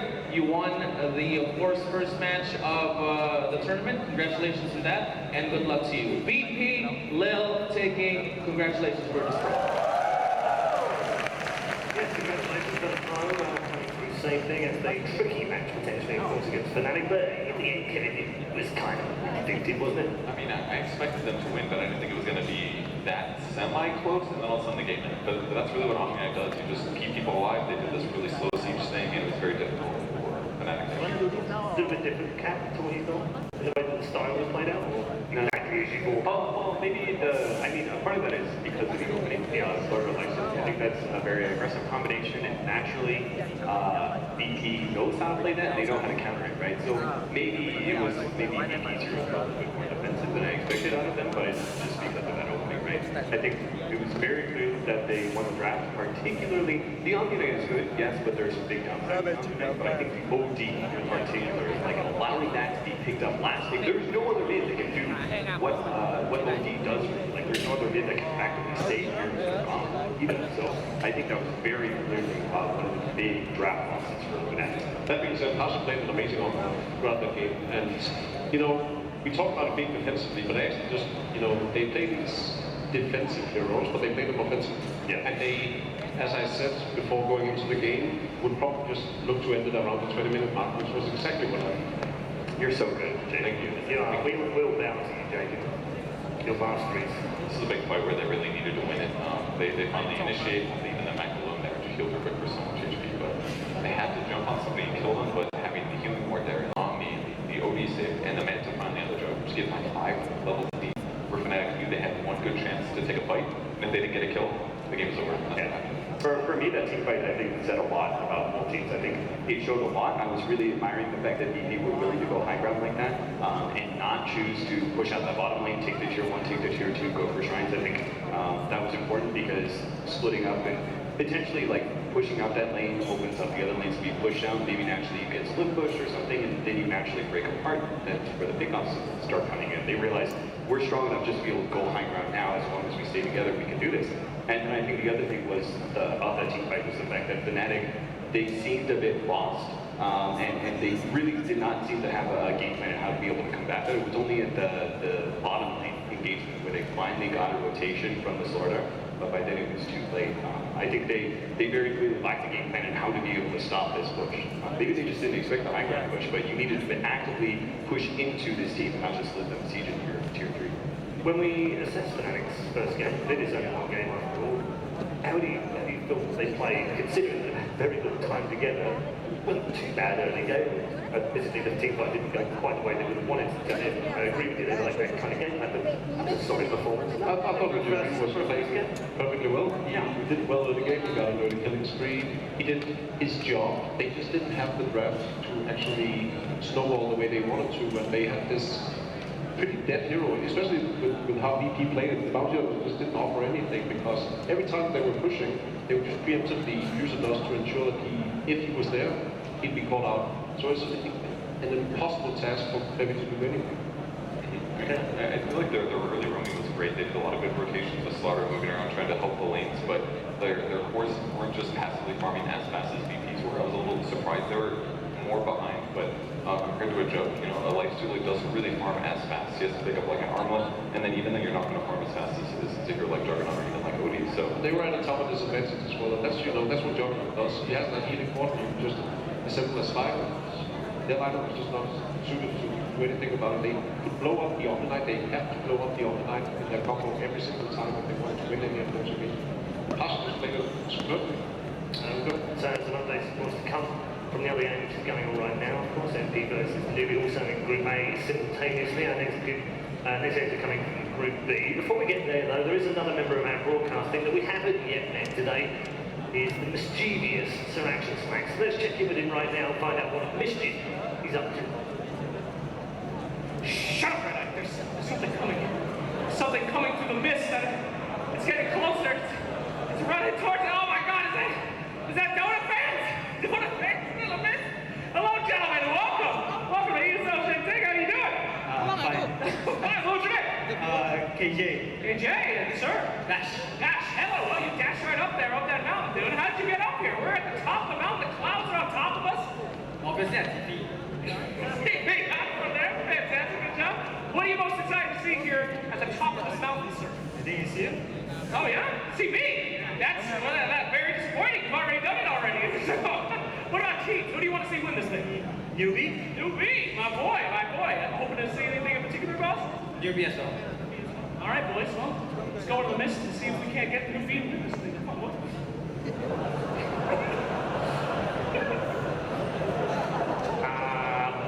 Okay then, Sir Action Smacks up to his usual trickery outside. He's going to be roaming around, so do keep an eye out for him if you are here.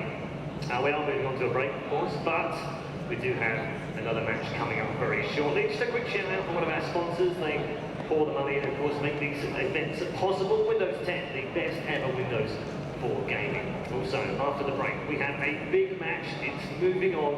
It's time to see whether Execration can step up their game as they find out their first opponents in game number 1 of Group B. We'll be back after this.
just a quick announcement.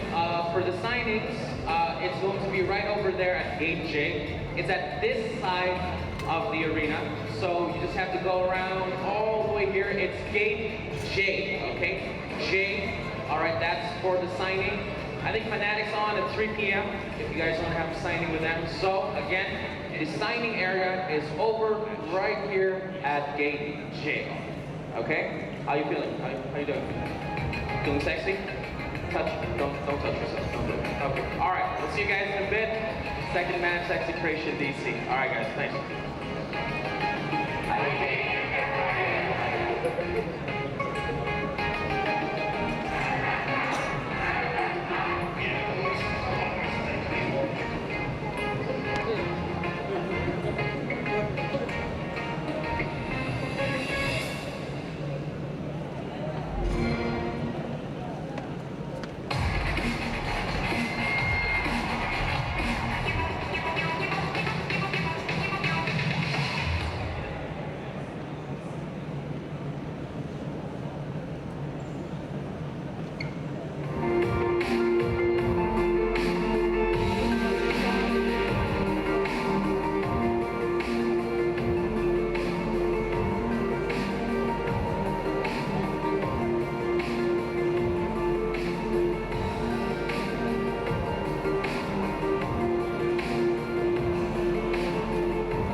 celebrating 2017's opening week with a big esports tournament. It is a Dota 2 tournament, some would say a Dota 3 tournament, because we are into 7.01. Welcome back to the NVIDIA experts. There's myself, Purge, Catalyst, and Mel back with us as well, ready for our second game of the day. This one, Execration versus Digital Chaos. I'm sort of trying not to get too excited about this, but I feel like there could be some fireworks in this game. There definitely could. I think DC is a little unhappy with how they did at Boston. They were expecting to get probably top 2 at least. They expected to be an FN. It didn't go that way. It could be another upside here. Execration wasn't able to make it to Boston. Didn't get to show their stuff, but I think they have a lot of talent, a lot of great players, and they could actually provide an upside here. By fireworks, you mean DC standing with the rocket launcher and standing still doing nothing? Sorry, no, take this away. Do you think it's going to be one more set? What the fuck? I never see you come in 1,000 years now. I see you in. In the beginning of that, I definitely thought that a little bit more excited towards the investigators for DC. I think DC is still a little bit questionable as a team, and Execration I think is probably stronger. You shot not enough, For the sake of yeah. the fact that they have such a... Yeah, well, let's focus on Execration. We'll show you their lineup in a moment as well. In the way that they've grown over the last 12 months, it's been very impressive. 12 months ago, people were just like, who are these kids? Where are they? Let them pass us. Changes, obviously players coming back in there. DJ obviously being a big force to be reckoned with, so many ESL there were last year, and of course the Major was just a standout star for them as well. So they've got See you later, see you later. Yeah, they do. Makan together if got The time. other cores as well, very fantastic players. The part I'm really curious about though is DJ going to play the same in the offlane? Because in all those really big playmaking times, he was almost always playing 4 position, amazing roaming, made a lot of map pressure. Can he do the same in offlane? I think he can, especially with the new patch, but I'm excited to see how the playstyle shifts. You can still play Enigma. Offlane Enigma is actually a thing in this match, so we can still see him make big impacts, I think, with those big team fighting ones. Any other standouts that the Execration defense can? I mean, I think you need to make sure that you keep Fnatic versus all the Southeast Asian teams. You keep Meepo gold. I think, I don't know, I'm not sure. Jack Yavi's had some fantastic performances. That famous clip where Winter and OD were casting and he just dodged like 1 million projectiles and fuck, sold his blink taker, bought it again to dodge another. Like that guy's amazing as well, but I have a lot of faith in it. I think you need a very good playmaking mid in order to set the tempo for the game for Execration. So why are you so Okay, on I Execration? think Execration is a great team, it's not that, but they're up against DC. This is a second place TI team, top 4 major team, and with some standout players on each and every single role of the team that are all at the highest possible level. That's the sole reason why I think DC is going to stop, but I also think DC is going to go all the way to the grand final, so it's not surprising. It's just a better team. Okay, let's talk about Digital Chaos right now. We mentioned at the top of the show, obviously having a player like Israel in your team counts enormously for the experience that he has and drafting that he's been doing as a captain as well in that team. Obviously going to pay dividends, but I want to focus on one other player which I think doesn't always get the limelight, and that's Moonmeander. We've mentioned that offlane's role right now in this new patch. Presumably this man is his time to shine, isn't it? I think so. I think one of his best features as a player is that he's amazing in lane at outplaying people. His ability to just know when his opponents are out of position, when they don't realize it, is amazing. He gets solo kills fairly regularly, sometimes gets double kills against safe lanes. That's something that you can really value, especially if the last game is going to be any sign of how the rest of the games of the tournament go. There's rotations all over the place, and Moon can abuse those kinds of things, those laney matchups, even if somebody's alone for just 2 minutes or something with their supports off somewhere else. That could absolutely impact the game, force bad rotations. Yeah, I think if you look at Digital Chaos, they felt like Moonmeander was a better pickup for their team, and I think I would actually agree with that just because I think Moonmeander stands out as a more aggressive offlaner that is able to create a lot of space for both their mid as well as their carry, and I think both those players are actually a little bit more farm oriented, so they need a playmaking offlaner for Digital Chaos, and Moonmeander I think has been doing excellently well. I think although we going back, I remember it was like the second season of FLG, the line we had there. I remember thinking Moonmeander was probably one of the best season offense at that time. I thought like his aggressive playstyle with that hero was so good, and I think that aggressive playstyle has managed to you've managed to see the space that he creates with heroes like Slorador being able to always be that playmaker that is able to set the tempo for the game, which it puts a lot of pressure on him to be able to perform in the early game, and it takes a lot of pressure off both through mid and carry. He's fun to follow regardless, because like in early 2016 he'd say, it doesn't matter if I TP down to my lane, die 5 times early on, that's just how offlane is being played right now. But because he's this aggressive player, sometimes he'll come out on top. And if he actually wins those battles where he fights the support or fights the carry and wins, the game is already over. Like he can single-handedly win the game for his team, and he'll never lose. One of the other players that we've spoken a lot about actually throughout the last month was man that came from the ladder and everyone said, oh, great pub star, can he do it in a pro team? Not really sure. We said the same about Miracle, we said the same about Sumail, we said a number of players, and more recently as well. This guy seems to have delivered over the last 12 months. I mean, maybe not to the level that Miracle did in his first 12 months, but he's definitely produced the goods. Yeah, absolutely. I mean, he has some inconsistent results. He didn't look amazing at Manila. He had some iffy matchup performances there, but played great at TI. He's been playing very well since then. Seems more consistent than he used to be. Maybe it's that typical like 6 months after you get picked on a pro team thing. Maybe a year after that. I think he's definitely somebody to watch in this tournament. And his hero pool also seems pretty diverse, which could really benefit them in this new meta. Yeah, definitely so. And the other two players on the team, Saxa and Resolution as well.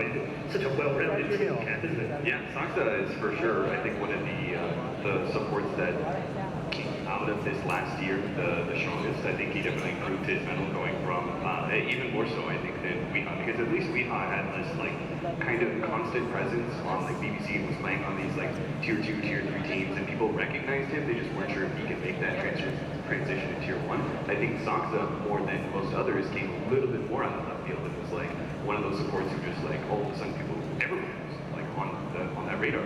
I think another player you could talk about is, like, GH Gun, you know, from Liquid, very similar, right? Where all of a sudden they come out of nowhere and they're just, like, everyone is talking about that player because they have such strong performances from the 4 position that they're able to every single game have an impact with roaming heroes, which I think is very tough to have. Right? I think roaming is probably especially with the offlane changing, I think it's the most inconsistent role. Right? It's very hard to get strong performances every game out of your 4 position. Yeah, I completely agree. I think Saxa is probably one of the most unsung heroes in Dota just because of how many great players we have in the Western scene, especially on the 4 position. Or in the support roles in general. Like in 2016 we had players like Jerax, Cred, we've had Cypher 15-16, Breakthrough. There's all these big names, but Saxa's always been performing, always delivering these top performances.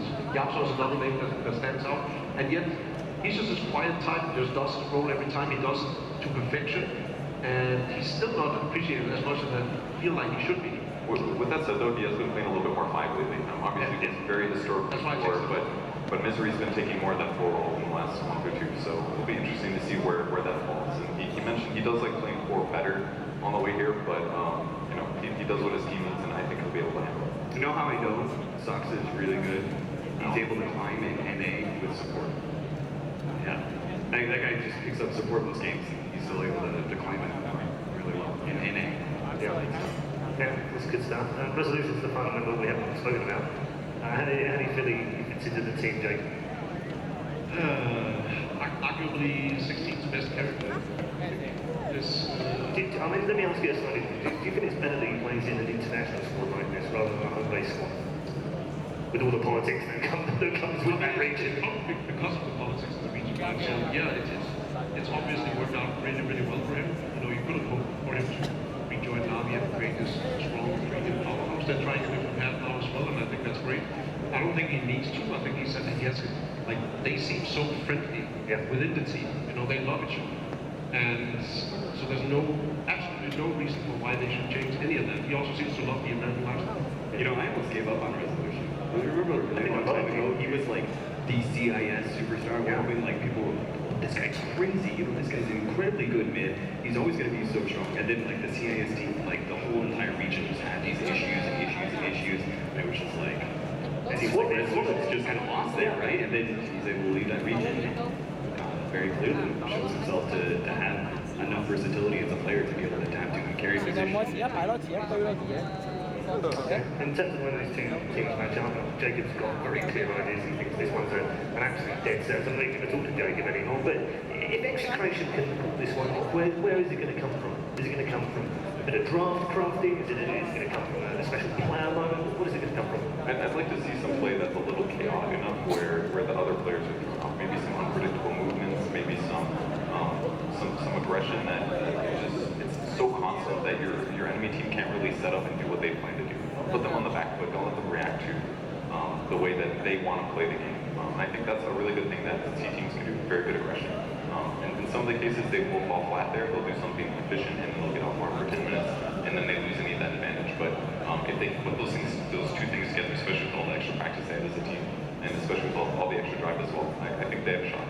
Yeah. Do you think the first game that we saw today gives them any indication of maybe what they go with, or do you feel like they'll stick to what they want to do right now? I think the first game of today gave me some ideas, and that is that maybe while the patch is definitely aggressive and such, you can't rely on just overly pick-off oriented crews just because we saw the way that the VP was able to counter that so well, right? Be able to keep their objectives. There was so much fighting going on, but no objectives being taken by Fnatic, and I think that Execration may have to keep that in mind and go, okay, yes, we need to be aggressive, but we also can't let ourselves be outdrafted the way that Fnatic did. I think that Execration, I think one possible thing is like the Meepo that we brought up earlier, could be Execration also give the Meepo to DC and know how to counter it as well.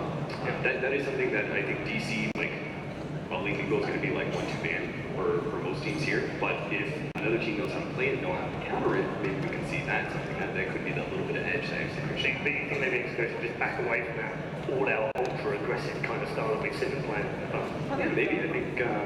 I think you do have to still keep scaling. Just because it is a very 5-man heavy patch doesn't mean that you can forsake your late game power. Particularly when it comes to, the other series, right? We had when it picked up the NP versus Newbie. I think those kind of cores are still very important because the way they scale later into the game, they're able to shove out waves, take objectives really quickly. I think you need to still make sure that you are able to play your game in 45 minutes just as well as you play it. I think it's worthwhile noting that it's very likely that Execration will play similar to Fnatic just because of how regions scrim. And they'll probably, Fnatic probably picks up what they've had success with. And the teams that they've been playing the most against are the two other teams present here today, Execration, Warriors being popular. And so seeing Slava wouldn't be a surprise at all, Lifestealer potentially as well. And on DC side of things, I also think they'll probably go for the same choice and ban out the Luna and then go for the Juggernaut the same way VP did. So I think in a lot of ways we might see very similar drafts to what we just did. Starter is their most picked, right? So if Execration do go down that route, they need to make up for the mistakes of Fnatic, make sure they ban away the Legion Commander. They make, that was banned by Fnatic, but the OD, I think that was the biggest problem, right? OD was very clearly a hero they could. Yeah, very tough to deal with indeed. Right, we are almost ready for the main stage. So let's head over right now to Eri, who's going to introduce you to our next two competitive teams. Here we go with our second match of the tournament. Are you guys hyped? I feel the hype. We even have a baby. There's a baby right there. He's getting into Dota early. It's wonderful parenting. That's wonderful. All right. We have our second match with chatting, and this team feels even better than, of course, the last. We have a new roster, and they feel even better. We're going to see how they do. Let's make some noise and call on Execration!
to rock and roll in their first game of ESL One Genting against Execration. A little bit of housekeeping for you as well. We've got a result in the other game in Group A. Newbie have taken down NP in their opening game. Of course, their second game in Group B is also going to start at the same time. WG versus Wings. We'll let you know if we get a result of that one as we go through. We're going to focus on this particular game, Execration versus DC. Heading into the draft again, Kevin, you've had one to analyse and one to look at.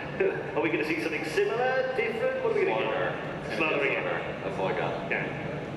I think the teams are going to play really safe. It's the best of one. Yeah. The teams that are expected to win. We saw it out of VP in the last game. They grabbed the stuff that they needed. They grabbed the hero counters that still fit the roles that were still played in the last patch a little bit. They're going to play safe stuff. We're not going to see weird stuff until we see best of threes, unless we see it from the underdog team. Yeah, I mean, that's the point, isn't it? Execration, they could throw a complete curveball, Jacob. Yeah, but I think it's more likely that DC will. I think, well... You think DC will? Yeah, I think Misery could potentially pick himself, you know, it depends on what he gets from the rest of the team early on. Like, if they, for instance, manage to pick up a Rubik, I think Misery may very well go for, like, and I say curveball, like punch maybe, stuff like that. Something, you know, it's slightly unorthodox. I know it's really, really good, but it's still, you know, it's not a safe bet. But it's just not necessarily the first DC support hero that you think of, right? No, exactly. That's what I mean. You know, something out of the ordinary for their particular team. The people you believe that it's still gas in favour of 74-26 over Execration. I would imagine that's probably about right, isn't it? I would say probably, yeah, I think it's pretty close. I personally would give this match maybe 65-35 to DC. You can't lean too heavily against Execration just because there's a lot of unknown factors here. They're not they still have a lot of talent on their team, even if they aren't considered to be like that very clear tier 1 team. So in this kind of match, right, anything can happen. Yeah, they have the potential of being a top 16 team in the world. Absolutely, they got the Boston right. Yeah. Well, they should. Yeah, I think one of the things I'm trying to think of how good Execration is at being able to take objectives, because that was a very clear problem for me with that Fnatic game. And I don't know like how they've been performing and some of their scripts when it comes to that aspect of the game, because I think that was very clearly a downside of the last series. Well, I think that was a lot to do with the heroes they had and how the fights went. I mean, they didn't have very good lane pushers. They had bounty hunters, slaughter. Those guys can't push lanes very rapidly. Lena's great at it, obviously. Lifestealer's not that good at lane pushing. So if they don't take a team fight and win like 3-0, it's very difficult to turn that into a tower afterwards. And if you don't have lane pushes just to get the waves out there in the first place, then it makes it further harder. The fights had to go really well there in Fnatic. So we definitely picked up very snowballing focused lineup. And I'm not sure if that's the play you want to make against a team like Digital Chaos or VP, because they have such strong laning presence most of the time. Most of the time they're hero picks, their supports are particularly lane strong, but they are also just naturally a strong, aggressive team, and laning phase is probably one of their better aspects. They're really disciplined. Yeah, no, it's good. They're really disciplined in the late game too. It's a team that has had lots of structure. Usually the Southeast Asian teams group up a bunch of young players that are on average at least 2 years younger, I would say, than the average Western team kind of thing. Very young players, less discipline, more emotions about performing well, not performing well, less tournaments, less line tournaments. It's a lot more pressure to play. So those could definitely affect things. But also, they have no inhibitions either. So sometimes you get that incredibly ballsy kind of plays from them where they just go, we don't care. I mean, I agree, and I love seeing that, but I just feel like we don't see that often from Southeast Asian teams. It's usually more reserved. Yeah, I think it always seems as if they're playing not to lose instead of playing to win. Okay, the other game going on is really being quick thoughts before we head into the draft. But the draft is live, so I won't do that. We'll talk about that afterwards as we get into the draft number 2. Darkseer and Omni Knight, both of those are favorites for Execration in this match. Very limited data to go on, but they are both very heavy sustained offense, right? I think if you're not going to go down the initiation route, you need to be able to pick up a hero that very clearly offers you team-fight sustain, and both of those heroes do with their big back, and then Omni Knight just naturally being a strong either Execration, doing their homework. It seems like they know Legion Commander, an important hero to ban out here. They're not going to go for the Shadow Demon first, which is a little bit more versatile. There's plenty of other heroes to work with. Besides the Luna, they think the Luna is more valuable. And I would agree with that. I think Luna is a perfectly strong hero without the Shadow Demon. And you're forcing the enemy team to pick it. We didn't see Luna ban first. Yeah, we did. We did. Those two bans were Shadow Demon. They made both Shadow Demon. Yeah. So naturally, Execration, they have to pick up Shadow Demon. And that does limit your strategies quite a bit. In fact, you're forced into this 5 position, and you also don't have the perfect partner for it. So I think DC definitely made the right choice in their first pick. Though Execration doing the best thing possible, I think when you're facing up against Luna, you want a lot of magic damage from your offlaner. Sinking is the best initiator that you can have at that point. If you look at some of the other offlaners, they focus a little bit more on physical damage, or they're not just burst heavy enough. Sinking is the right combination of magic, burst, and initiation. So right here, you can just lead in the lane as well. You can always pressure a core, especially if you're like Luna, who's not the longest range you can get caught. That's the most caustic explosions. And here's the reason for why they didn't pick up the Shadow Demon rather than the Luna. It's because there was both Rubik and Shadow Demon in the pool. They can play both of them to, save success. So there's no reason for them to do so. I think what's good for Execration right now is the fact that once Digital Chaos teams up, Execration can still push out the other lanes fast enough and then go down the field. These two support-ish heroes can still push out lanes on their own pretty quick. Execration could also run the Sinking as a support. That is the one bit of versatility they have in this, because they have a Shadow Demon, who's one of those supports who can actually set up heroes like Sinking, Leshrac. Those kind of stuns that are not very powerful because of their lack of range, or they just take so long to throw out there. I think Shadow Demon is the perfect hero, so that is still something to keep in mind. And I think they will, because it's so hard to actually pull off a off-lane Sinking at this level. It's something that works in pops, but once you get to this level, you'll just never see any level. I think the hard part is that Rubik has a 5-position counter Sinking so well that maybe you want to lower the farm priority, or whatever you want to call it, of Sinking from a 3 to a 4. I think it's a little bit less likely to run as a support. I just think it's an option out there. These mans are so all over the place from game to game. It's pretty interesting to watch it. Like, is this scrim stuff? Is Ursa picked here? Does Execration want to pick a TP 4 weak to physical? We've seen we play a lot of Ursa, and it is pretty good against the Sinking at least. He shrugs off the Shadow Demon, like sacks the Purge. He's also able to, if he gets the Icon Acceptor, deal with Sinking really well, because Sinking's going to lead with the stun. But then you just very quickly pop that ultimate. You're not going to be feeling a lot of that epicenter damage. And on DC's side, I mean, Roundabout makes sense when there's a Shadow Demon Sinking pick up from the Execration. They really easy stuff, but that makes a lot of sense. I'm kind of curious which other way they'll go. I mean, obviously DC's they have a lot of magic damage right now, and Execration has some counter to that kind of burst by having Shadow Demon. Perhaps they're worried about DC diversifying and going towards BKB counters. What's interesting is Slaughter is still in the room. That's true. My one prediction. Well, I think that's very like first peak prediction. Well, I was right last time. I mean, if you just look at the way the draft boiled down, right, I still think that like Sorter's very valued. It just didn't find a place because DC chose to go for Luna because it was still in the pool, right? In which case, Execration felt Sinking was a better offlaner against Luna, and then Rubik is obviously the counter to Sinking. So it just kind of like those puzzles all fit with the offlaner. Like, I just don't see how he's ever gonna get level.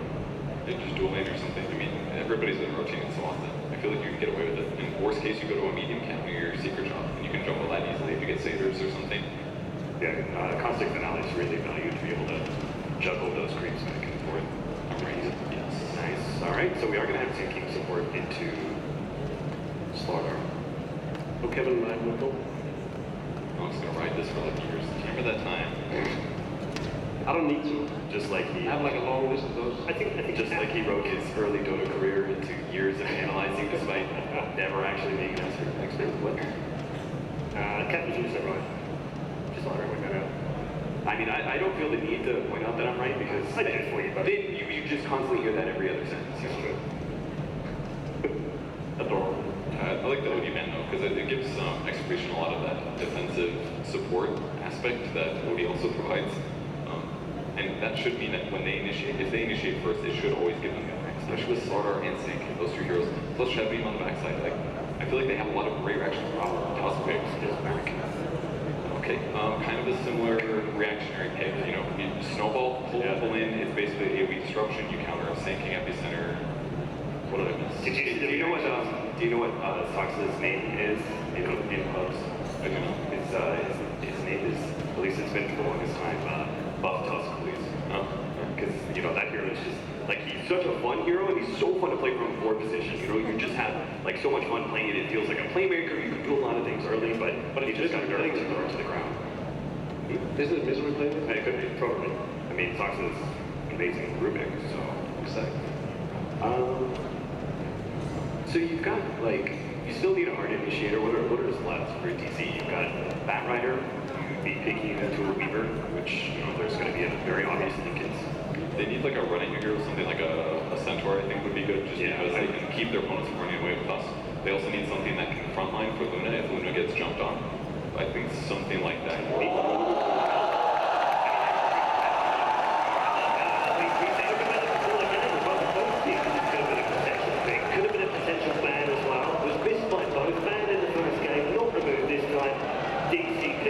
Do they have the solutions though? I mean, they've got a lot of physical damage, and they have amp damage, and Tank can grow strike. I feel like they've got some pretty good solutions. Yeah, they've got AoE control and single target physical damage with Slaughter and with Weaver. Weaver and Slaughter are going to have a hard time though. They're pretty mobile heroes that are going to be ensnared down by Meepo. That hero is like 5 stuns to work up. We're talking about ban opportunity. Why did they go for Legion ban rather than Meepo? That still seems iffy to me, considering, you know, if Execration wants to play Meepo all the time, they surely have some solutions towards Meepo. I say they let it through. If they ban it, then that's one of the tools that they could actually use every game. I mean, what are those sections from the mid? Roaming, I guess, something like that would be good. I mean, you have to gank him 3-3. Once he's 3, he's kind of doing whatever the heck he wants. And he's got his like, yeah, you can't give him space because he starts picking up those bounty runs. DC's roaming is already better as well, in my book at least. Especially in the first 5 minutes. I like your Centaur Kevin, because if they're going to pressure the Meepo, they need the Shouting and Sinking to rotate in there, in which case the Tusk Centaur. We saw this from Wings, right? They ran a Tusk Clockwork because of the combination of Snowball able to close the distance or the Clockwork. I think Centaur would work very similarly on top of the points in front of before the team fight, not letting Execration be able to escape. But I think no matter what the offlaner is, right, they are going to put a lot of pressure on that safe lane and free up beyond Meepo to do what they want. They can also potentially macro try. I mean, we're thinking of 3 different heroes for whom we have the riders. The Centaur, there's the Beastmaster, and the Timer. The reason I keep going back to the Timer is just the fan. Oh yeah. So, I'm not the biggest fan of the Beast this game, I feel. Obviously, Core is great, but they have decent solutions with Shadow Demon and Weaver. And most of their heroes are actually a little hard to kill. Like you said, the roaming is better for DC, and I kind of agree, but Snowball against a Slardar or a Sandkin or a Weaver, that's going to take at least a century. Some gap close, they can react to it. Maybe they go something more defensive and farm heavy. Do you think Earth Spirit would have been the better pick instead of the Tusk? Considering Execration Zero? I don't think so. I mean, if you're going aggressive, yes, but I think they definitely need something a little defensive because of the Sandkin. Right. Nyx is out there as well. We've got a lot of AoE damage that can potentially inhibit these heroes. And that's right. The information that is gained, because you have Luna and Meepo who are gonna want to be able to farm or at least have information on what the enemy team is doing. So like a Night Stalker. Yeah, Night Stalker Luna. They make it nighttime, they have huge vision advantage. I like that too. Good lockdown against Weaver, against Slardar, fairly tanky. I'm not a big fan of it against Shadow Demon, but it's, you know, still good. Still good. And still gets them that snowball advantage that Centaur would have, just with the max set. Oh, flashing stuff on the tips. Good. That hero definitely puts pressure in the lane, especially with these opening supports. Great thinking too. Yeah, all pure damage. Yeah. They've got good Meepo solutions. I think Digital can still have better thinking, in which case the DC may just be able to fall back off the fact that they can play very push heavy with the Luna. Once he picks up the Manta, they push out these waves, and then that'll free up room for the Meepo to find pickoffs. Alright, thank you very much. And the three of you, we will of course return back to our video expert desk after the game. Time to head over to our commentary team that's returned once more to Toby 1 and Melly. Yeah, it's time to get underway. DC going up against Execration. If this, like any of the games that were coming out today, you're expecting to see Meepo. This was it. Like, with having Weeha, as well as just having Execration who lean towards it all the time, like, we got it. That's like one of the highest probability Meepo games I think I've ever seen. And the panel was awesome. It's like, why did you ban out? Like, like different eras at the very start, why did you take out the Meepo? The simple answer is... Because no one's scared of Meepo. No, I don't know about that. You might be very scared about Meepo when he starts doing this global control against you. I think the talent tree is way better for him than other heroes because he gets level 25 so much quicker. And his talents aren't bad at all. I think the +4 armor is very, very good versus Execration's lineup. 25, I guess, is a little bit underwhelming. But we don't see much of Meepo. No, he's kind of dropped off. There's been a lot of buffs up, which has made it a lot more enticing for people to pick. And we know that especially in the SDAC, where Meepo has gone up high in priority. I think the bounty hero change is a very, very big buff to Meepo because you can technically pick up all 4 bounty heroes just in very quick succession if you have very good map control. I'm not exactly sure what the build is for Meepo. Obviously Scepter at some point, but for boots, Treads is a pretty good option because you get full stat sharing, but BOT is also a very good option for Meepo too. I'm curious to see which one he's going to go for. It's kind of fun to actually look at Weekar with his inventory. So he's got Bottle, he's actually got Iron Talon, and he's got Treads, all inside of his quick play at the moment. So he's already given you at least his first wave of items. I think the Treads with the Luna aura is going to be really, really strong. And we used to see it sometimes with Meepo and Ancient Apparition. So you get all that plus magic damage on here. It's okay. So how heavily should Execration actually commit to keep the Meepo down? And can you in fact do it? Like you're running this Timber versus Meepo. You've got SD to roam around. Is this when the Slaughter does more with these early boots? I think it generally is way easier to actually just shut down the other heroes. Like last game we saw that the Slaughter was very slow against like that guy. It's kind of like that. You shut down the heroes that enable the Meepo, and if he gets his farm, it's fine because then you just kill him. You get a ton of bounty. You just need to make sure that top lane DJ. I get the first strike back out of it. Issue with shards. Yep, and telekinesis. DJ still having that very stable escape mechanism for that off lane. He doesn't have Iron Talon nor does he have a going away. He can stack at the 1 minute mark, but it's going to be a tough off lane for him, especially with that Observer Ward eyeing his every movement. As long as he can survive, he's still going to have the Shrine to work with, and then you can have the rotations in from the Timber, up from the Slaughter, just to change things up a little bit. How do we actually feel about the Axe as well? So Axe on the off lane, up against an SD, could find himself in a bit of a rough position very quickly.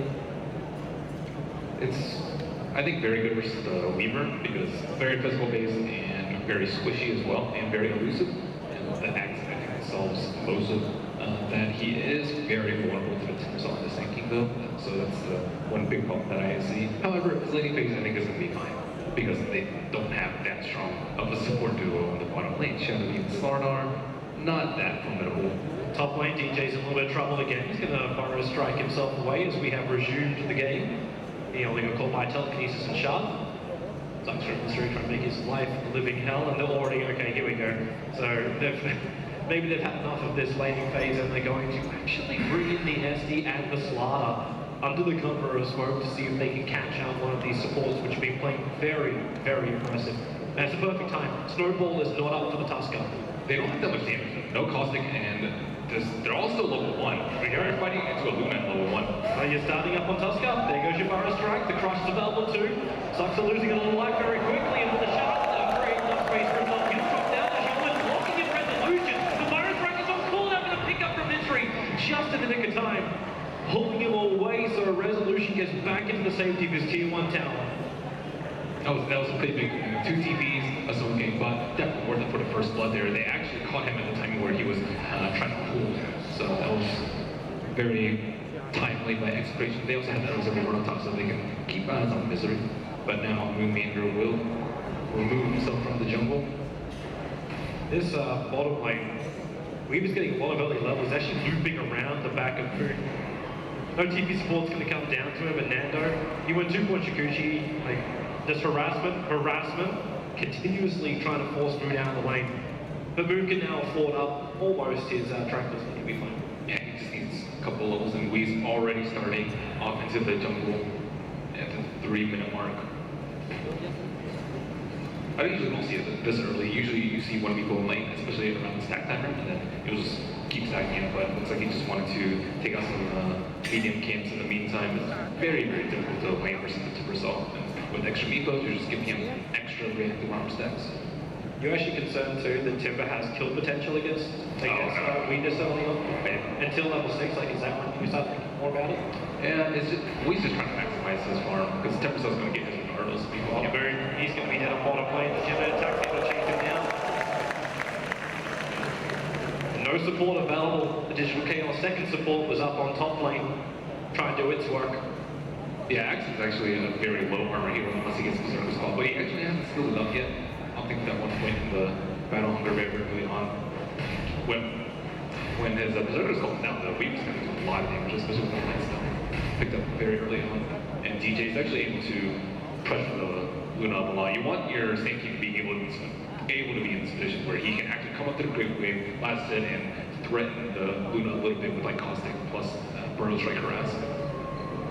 Even the NC with his build up, like no points up in catcher. I'm wondering if this is more of a late kind of presence by having it as opposed to having the catcher, which is more like you straight up one hero kill potential. Yeah, it might be pretty good versus the Meepo 2 in the later game, building out all those Shadow Poison stacks. It's pretty uncomfortable nowadays for the Shadow Poison build, but they do have a lot of AoE underline up to resolve the Sand King. So maybe just with that overwhelming amount of AoE, they can kill the Meepo. Moon's making his way down. Thanks to the Observer Wall that's sitting in the lane. Execration should be very well aware that he's just farming up the close camp and actually scanned back onto the tier 1 tower on bottom lane. So Execration, wondering if something's happening, but now Moon is so low, Nando's going to rotate up. He hits him with Shuchi, gets the bust off, and Moon is very quickly dead. Now ask yourself the question, what's it worth for the camp? Maybe. He has 640 games of people. That's a lot. Jean DJ, he used the initiation of the bonus right now. Snowball forward, DJ quick. He comes back out of disruption. Able to find that kill, but Gabby touches rotation over to Saxa. Moving away, he can't actually escape from this one. One last hit from Gabby will do the job. So it's a 1-for-1 trade-off. Execration didn't have to rotate the tip, however. They still bought enough time to buy items too, so it wasn't all in vain for him. Resolution backed off very, very quickly, valuing his own life over the life of the Sand King. Actually works out very well. If you take out the stack, DJ gets space in the mid, Slaughter got a lot of space as well. Execration. Again, this is one of these times, like we're discussing it at the end of the last game, so was the panel saying, okay, so who do you actually feel is the favourites? You look and say, well, the polls go the way of DC, the polls went the way of before. It's like, okay, Fnatic's probably not going to have a great time, but Fnatic it wasn't a great start, but it wasn't a horrific start of their game. But now Execration, they got 2 out of the top 3 networks on their side. The Meepo is actually behind that of the Meepo. It looks like they're off to a good start. Yeah, and also that's what they're not taking kill the Meepo in the middle later game. They don't have any defensive support from him. It's kind of a half defensive support because he generally doesn't have the mobility or the range to actually pull in the Meepos to the same lane. Sometimes he die after because of the numbers on AoE. So if they can kill him a couple of times, I think they'll be in a pretty good spot. But they're still going to have to address these power farming on this game. Misery just misses a curry this time. It was like maybe a second later, he would have found that curry, which is bringing the overclock down to Nando. And they're ganking up on top lane. Too far away, Resolution, Tuxon. Able to make that distance between aggression. And they knew this was coming. There's a good observer wall that's looking over the tier 1 tower on the top lane. I like the decision for them to move the Timbersol around because there was no one in the mid lane, so they could have any hero free farm there. Like Timbersol is very, very strong at this point in the game, level 4 reactor armor. Like no one can really kill him. Maybe with clips, or boost being in a really bad spot they can get. And you still gotta do that against range on as well as high one charges. Yeah. So they're at the spot where like this Timber's just all about just is he actually gonna go in disruption down? He's gonna get just a little bit of shock and damage on Timber chain. Oh,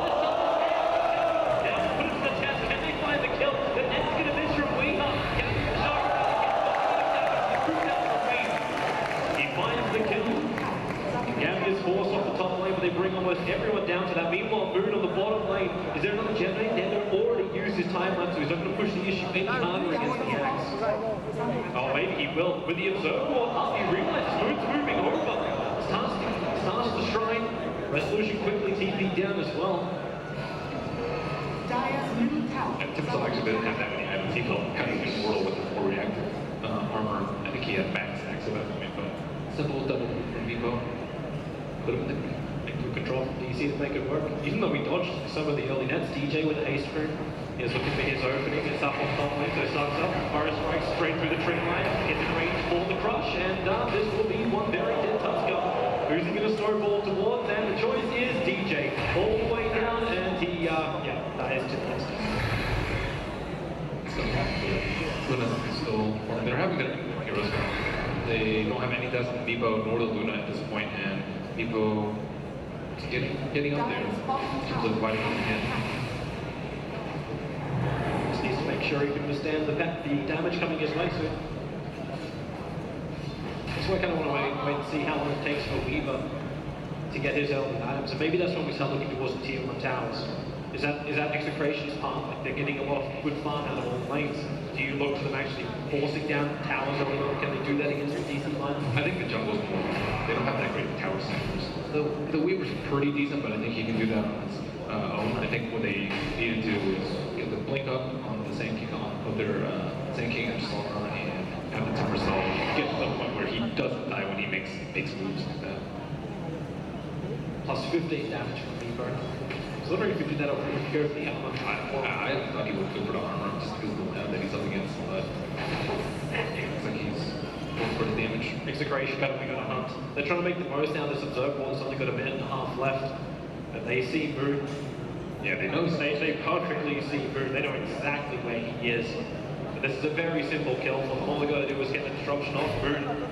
Playing and posturing very aggressively, but they actually start off with the bugs. And quick jump away, there's your capture, quick small crush, and Moon has got nowhere to run. Even with the extra armor, he's getting even a good bit of that work. And a high dose off the damage. Misery, Rezo. It's their turn. DC with their smoke maneuver underneath their observer on the off-lane tier 1 tower. Oh, he mirror pegs. The neck is really good versus the Sand King.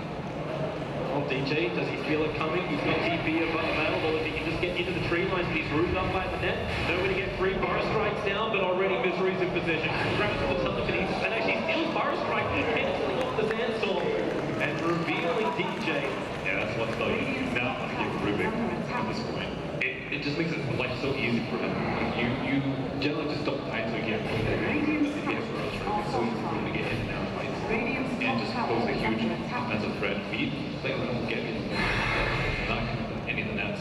So it looks like he's going for the Master Dragon when it's built, which is even better, I suppose, now that he gets to share stats early. I wonder if and when he's going to get the second. We were actually tossing up with like as worthwhile.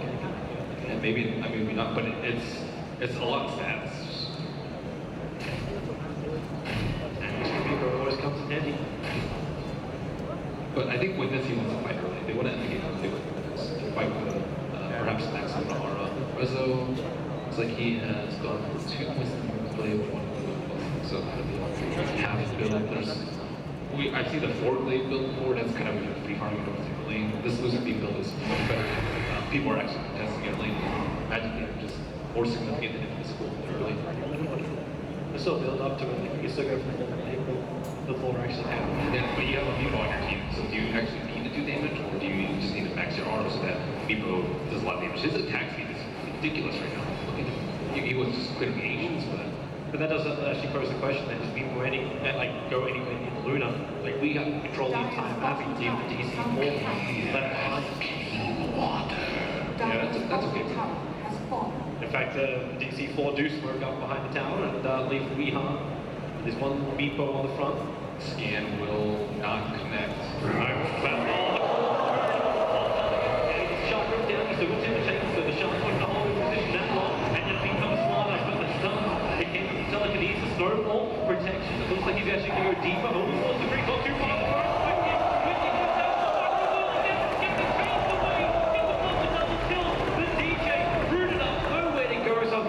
Sent to the air, but Misery dropping down. He needs to get the Scarab Beetle off his back, and that's what Gabby's coming in for with the Shark of Misery. It's going to go down. Triple kill on the Timbersaw. Starts to rake into the door, not to mention the Blink Dagger, which is now also afforded up for DJ. Yeah, this has not been Moon's best game, giving the Weaver a lot of kills in the game and losing a very crucial initiation into what could have been a very easy kill for someone. But he went for a good build too.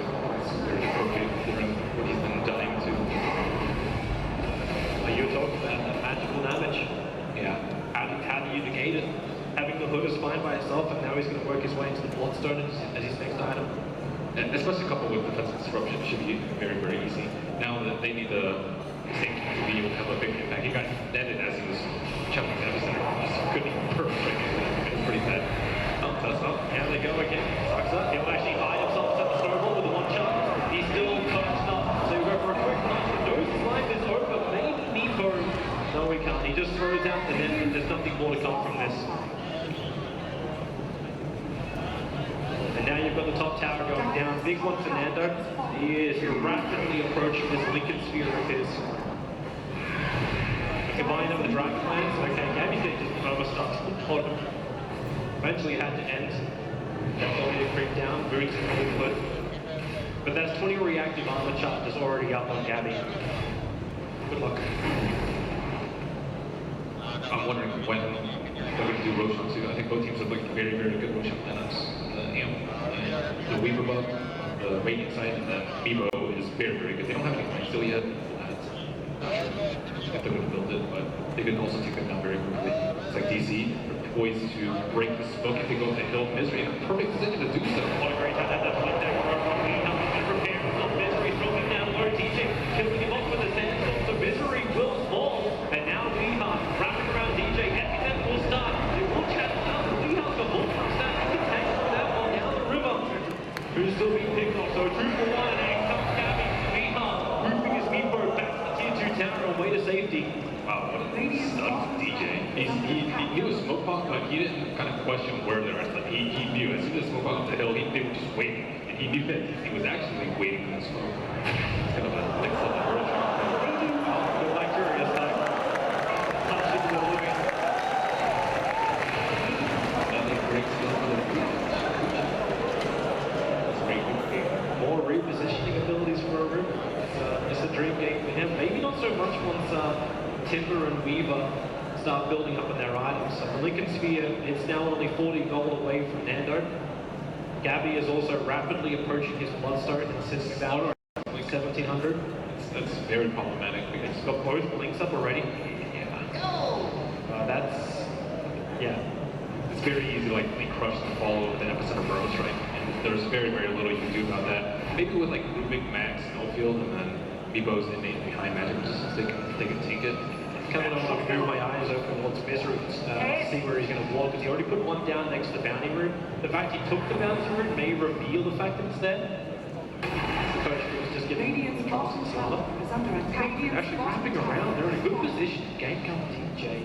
If only they knew, his TP's on cooldown for 15 seconds. Ryan's waiting in the trees. Dire's middle tower is under attack. Well, Brits will be very happy that he's going against that Weaver. We can get the call off. I wonder what DJ's waiting for. He can't solo kill people. People will actually kill him when he tries. Looks like they're trying to make that mid push, but DC's all hanging around that area, moving in the trees, just waiting for a counter initiation. And Meepo is farming, trying to get the most out of the map. Execration is biding their time. Okay, Gabby, that was coming in the wall, a fair way. Misery's going to just pick up from around. DJ's actually going to drop down the bottom lane. So Weeha with that solo kill. Now they jump in towards the bin with that call. Moving a hole in the spot, and they throw it all up to Nando really dissuade DC from this fight. So they keep the captain going, they keep the poison up, so Resolution having a little bit of issues where Resolution actually becomes DC's worst enemy. Being copied up, Misery's almost going down just quickly. He's still down 36 HP. And with the buffs over on Weeha as well as Zuxa. Back up to where the T1 tower used to stand, and Execration will not push the issue, being down to 3 men. Meepo is out of control. He's been kind of quiet this game, but he's almost level 18. This is 18 minutes of the game, which is kind of absurd considering everyone else's levels right now. So he's going to have a scepter and see if it's quick buy up next, and he can solo kill probably anyone aside from the team. Is that when Execration just have to group up as 5? Say, well, if you want to fight us, then... Like, they just move around and go as Genting. They've got the blink daggers to do it. I think they have to start killing people. Meepo, DJ needs to run right now. Misery into the cover. Shikuchi actually doesn't get the pickup. Meepo was a little bit too far away, but it's called Meepo. Meepo's going to start taking control of the entire map. He can kind of throw wherever he wants. I don't think they have enough to lock down to kill him before he moves away. So yeah, I think they start just more get kills on other heroes, and that push in the mid lane. They did end up getting the tower, but they did suffer in terms of a couple of casualties. So I don't really like how this mid game is shaping up for Execration. They are ahead in kills, but Meepo is very large. Yeah, very large. We're going to get a better question, like answer to that one later on, like when we see the Timbersaw, how much work it does against him.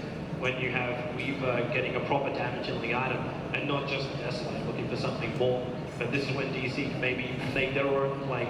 So they group up, they move through the Radiant jungle, they won't find anybody. And again, it's very basic.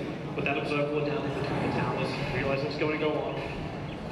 Get visually fight. This area is very hard for them to gank unless they come downhill. They're actually here they go right now. There's 3 heroes. This time Murder doesn't work. Depends on the front. He comes Gabby. Jump coming down. Gash goes through. When the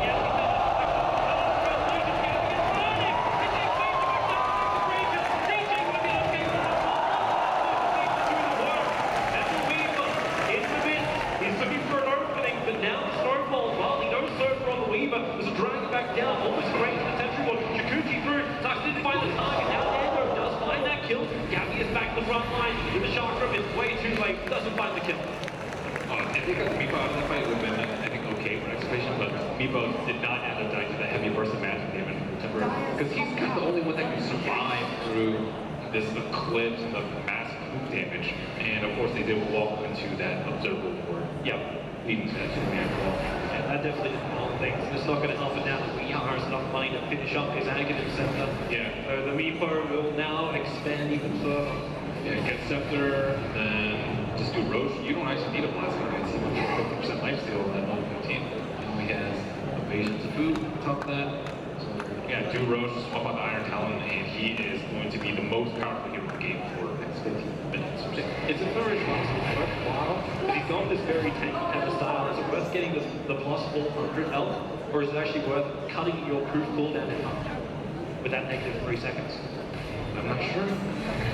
Probably, I don't know, lately maybe your right clicks are doing a lot more damage. 400 health on Meepo is a lot more than other heroes because like, health is just so full of it, and he has the extra magic resist, and you have to build on top of that. He just needs to I think health might be better. DC's taking Roshan, Execration, respond in time. They're looking more towards that bottom lane, waiting for some kind of fight or just to push into the towers. I think they can kind of sweep down 3 towers in the middle lane right now. That TBD, SC, well, there is the Lucid Beam that actually can't TB out. These touchdowns, that's a very, okay, that team is not long. Meepo's going to get really that much stronger after this. Already level 20. I mean, he's 25 is like okay, but relative to every other heroes in the game, he is like by far stronger. I'm kind of sure he can still work with Hyperos with Execration. All high, maybe not. The Weaver and the Slaughter need to work together, get that minus armor on one of the Meepos, and first down one of those. Meepo, the crush is there. DJ with the bar strike. Allowing Nando's and freedom to get away. Because they did go for the fight, this means the DC do not push into the tier 3 down. But that may have also been a little bit preempted to do so. Take out the tier 2s, actually control the shrines, and then allow Meepo to not have anyone TPing in behind it. It's going to be a long time though. If they want to take down both the T2s and then push down the shrines, I think the H is going to expire for them. They don't have the BOTs up on the Meepo.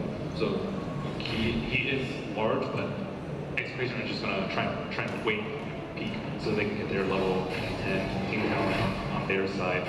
And so you're looking to see Execration actually keep the switch going in. Yeah, you just need to avoid fighting people.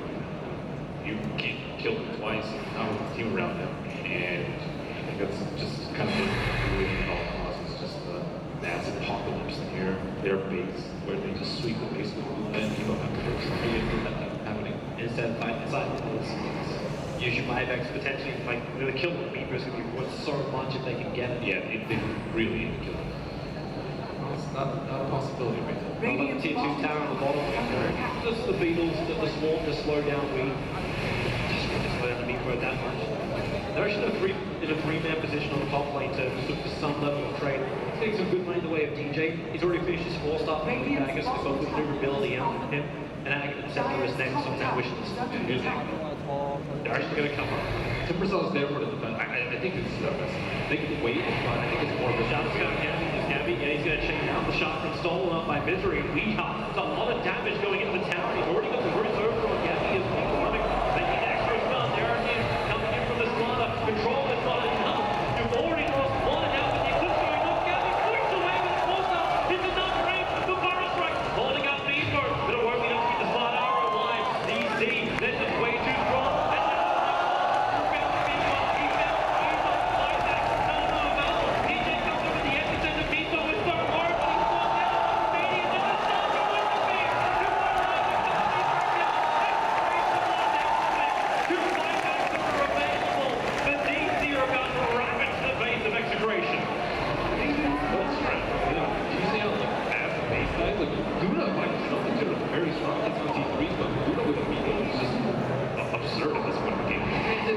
Did give Meepo a lot of space. They didn't really address the Meepo issue in terms of how they played. But most people address that issue by banning him out of the first two. Yeah, I think there were some opportunities for them to do so. Everything was just like attacking too slow. And Weaver maybe propped himself up on the bottom lane a little bit too much. Like, what is Lincoln? Is Lincoln really that great for that game? Like, Meepo is going to farm like 12,000 gold while you farm your 4,000 or 5,000 for your Lincoln. So you want to bring back some of the older combat builds like BKB and Desolate, bring him on the front lines quickly? Or I think they took way too long to invade the top lane. If they think on the top lane they can limit Meepo's farm, then he can't like do what he did to stall that T1 push. I think a lot of it came down to what happened in the top lane. And he's kind of like I guess Weehaw. Earthline won't be able to reach that far, but he does actually have that blink. He's put his treads into his stash now. So going for the double Dragonlance and the fresh Eye of Sky he's picked up. a lot of stats. And it is. At least Gabby's got some better deep push. So he's got the Aghanim set the rope for the Timbersaw. So double Chakrams is what DC will have to fight through. Yeah. But you may not care when you've got that many snipes. 2.7k life, almost 2.8 on the B4. Yeah, they need like a whale or just masses with them to actually stop it at this point. I think the DC like to use the Meepo as like an outpost killer. Mostly when they picked it in the last match was because Meepo just farms way faster than outpost, and he also owns a good lane. And with like the illusion radiant split push not being as popular, like Meepo is very formidable in this where he can just put so much pressure on him by being level 18 at level 18. The opening resolution very early on that BKB gets lose a beat over on the Slaughter, but the quick ball stumps away. And 3 of Sux's ice shots get controlled up. I think that is going to be the 10-second BKB now down the Luna. Wow, the light steal is really, really good. Normally, like when you farm the neutrals with your Meepos like this, they get like 2/3, 3/4 health, then you're actually a very easy target in the upcoming team fights. But when your Meepos are this strong and you have a life steal, you don't actually have to fight with them when you're doing neutrals. So it's definitely an added benefit of talented people. Actually makes it a little bit easier to play. So you can just concentrate on playing. Execration, they're actually outside their base at the moment, and DC are about to split them in half. DJ's waiting on the tree lines, he's getting a good epicenter roll, they start off, and now for the first time, yeah, already 4 of it down. The epicenter in and out, how much work can Gabby do? The shot from the working through Weehaw, but will it be enough for work? He covers the flank long enough, you'll get your buyback. Nando, running into the defense now, lineup. The FA is back alive, I think he's realized that there is no coming back in this game. About to own this place. I like the way that they have Crimson, they have Flash, they have the drums, there's just so much support around the Meepo. This definitely seems like a premeditated strategy. It seems easy enough to do, right? If you get through the second phase, Meepo is there, feeling really countered by it. Yeah, easy pickup. Not as risky anymore. Meepo finally gets the BT. Was a line to go home for a second, but DC They're not leaving. Now, I like it because a lot of times you're fooled by the Luna, thinking that that's going to be the heavy game she's for, but they swapped it up with the Depot. And Luna, she's not a support, but she's not the main damage shield. I'd be very surprised if she did more damage than Depot this game. Weaver's looking for Stan. He can get misery, might be the one, but he couldn't actually get the block. And the fire strike, that'll be nice. The nice is not good enough. DJ's gone, and GG.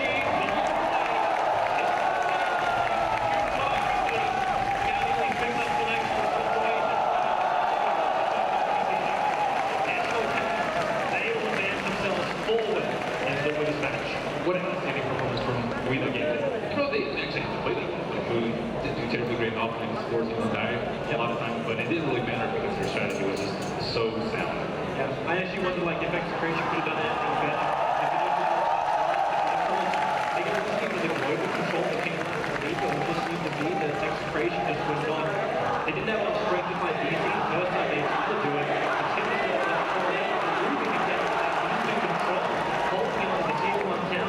So he got his blood zone, and he was sleeping down the nature. So there's no momentum coming in from the temporal Weaver. He had to do too much. It was a tough last pick for them. Yeah. They just tried to get whatever they could out of it. But still, terrific performance coming out from Digital Chaos. So they'll advance themselves forward into the next round. Of course, that is not too far away. Of course, they will have their game later on today. It's the Group A matches coming up next. But before we get to that,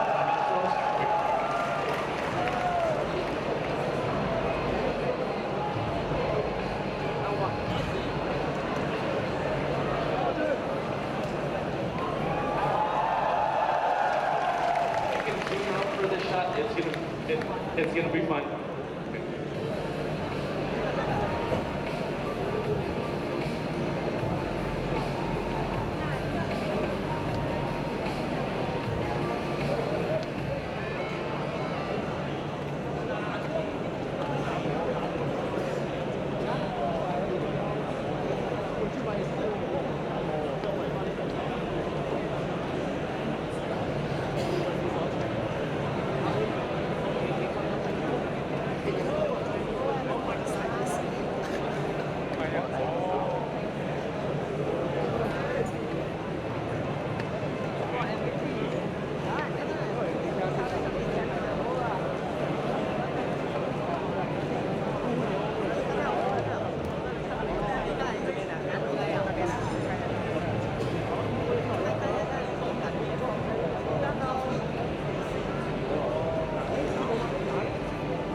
Over here, of course, as a tribute, look at this. Look at this beautiful thing going on. Loving the meatball, beautiful, very nice. Okay, you guys were down. You're down. You had a quick deficit. Execration had quite a lead, in the beginning. Were you guys worried? Did you think that maybe okay, this is not looking good for us at any point during that? My team was a little bit worried, but they have faith in me. I was not worried. I was basically just playing my own game, and it's a meeple, so you never know what's gonna happen. Yes, that's fantastic. This guy has faith in you, by the way. It's amazing. Really quick, how awesome is Meepo in this patch? How is he playing for you guys? Everyone's saying he's awesome. And how do you feel about Meepo with this patch? I don't think it's that good. Just you don't have to ban him. It's just fine. he's just fine. Follow-up, very important question. At what point during the game did you feel that your teammates didn't matter anymore?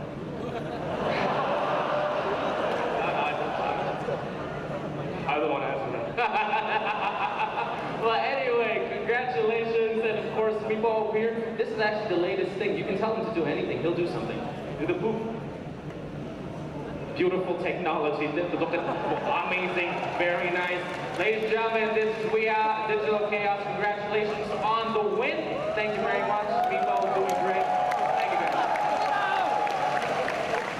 Thank you very much, Emily. Yes, and congratulations to the augmented reality of Meepo on stage. They're very good. Brilliant performance, Kevin, in the end from DC, but it wasn't quite this straightforward in the early game. The Execration gave a good run for their money. I would say it was, if anything, a big disappointment from DC in the beginning. They got killed so many times. The game was definitely looking very good for Execration. It just got to the point where it was Meepo out of control. The stat value that he got for every Dragon Lance, for the Ags, the fact that he's got really high magic resistance base. He survived that one team fight and then everything changed.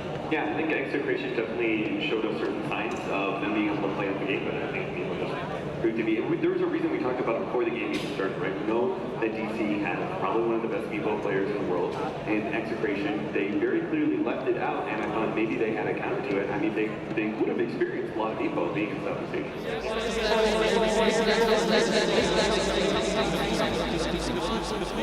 Beautiful technology.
Another great example. Meepo with a long quick fight until all his ult fight, but the another great example.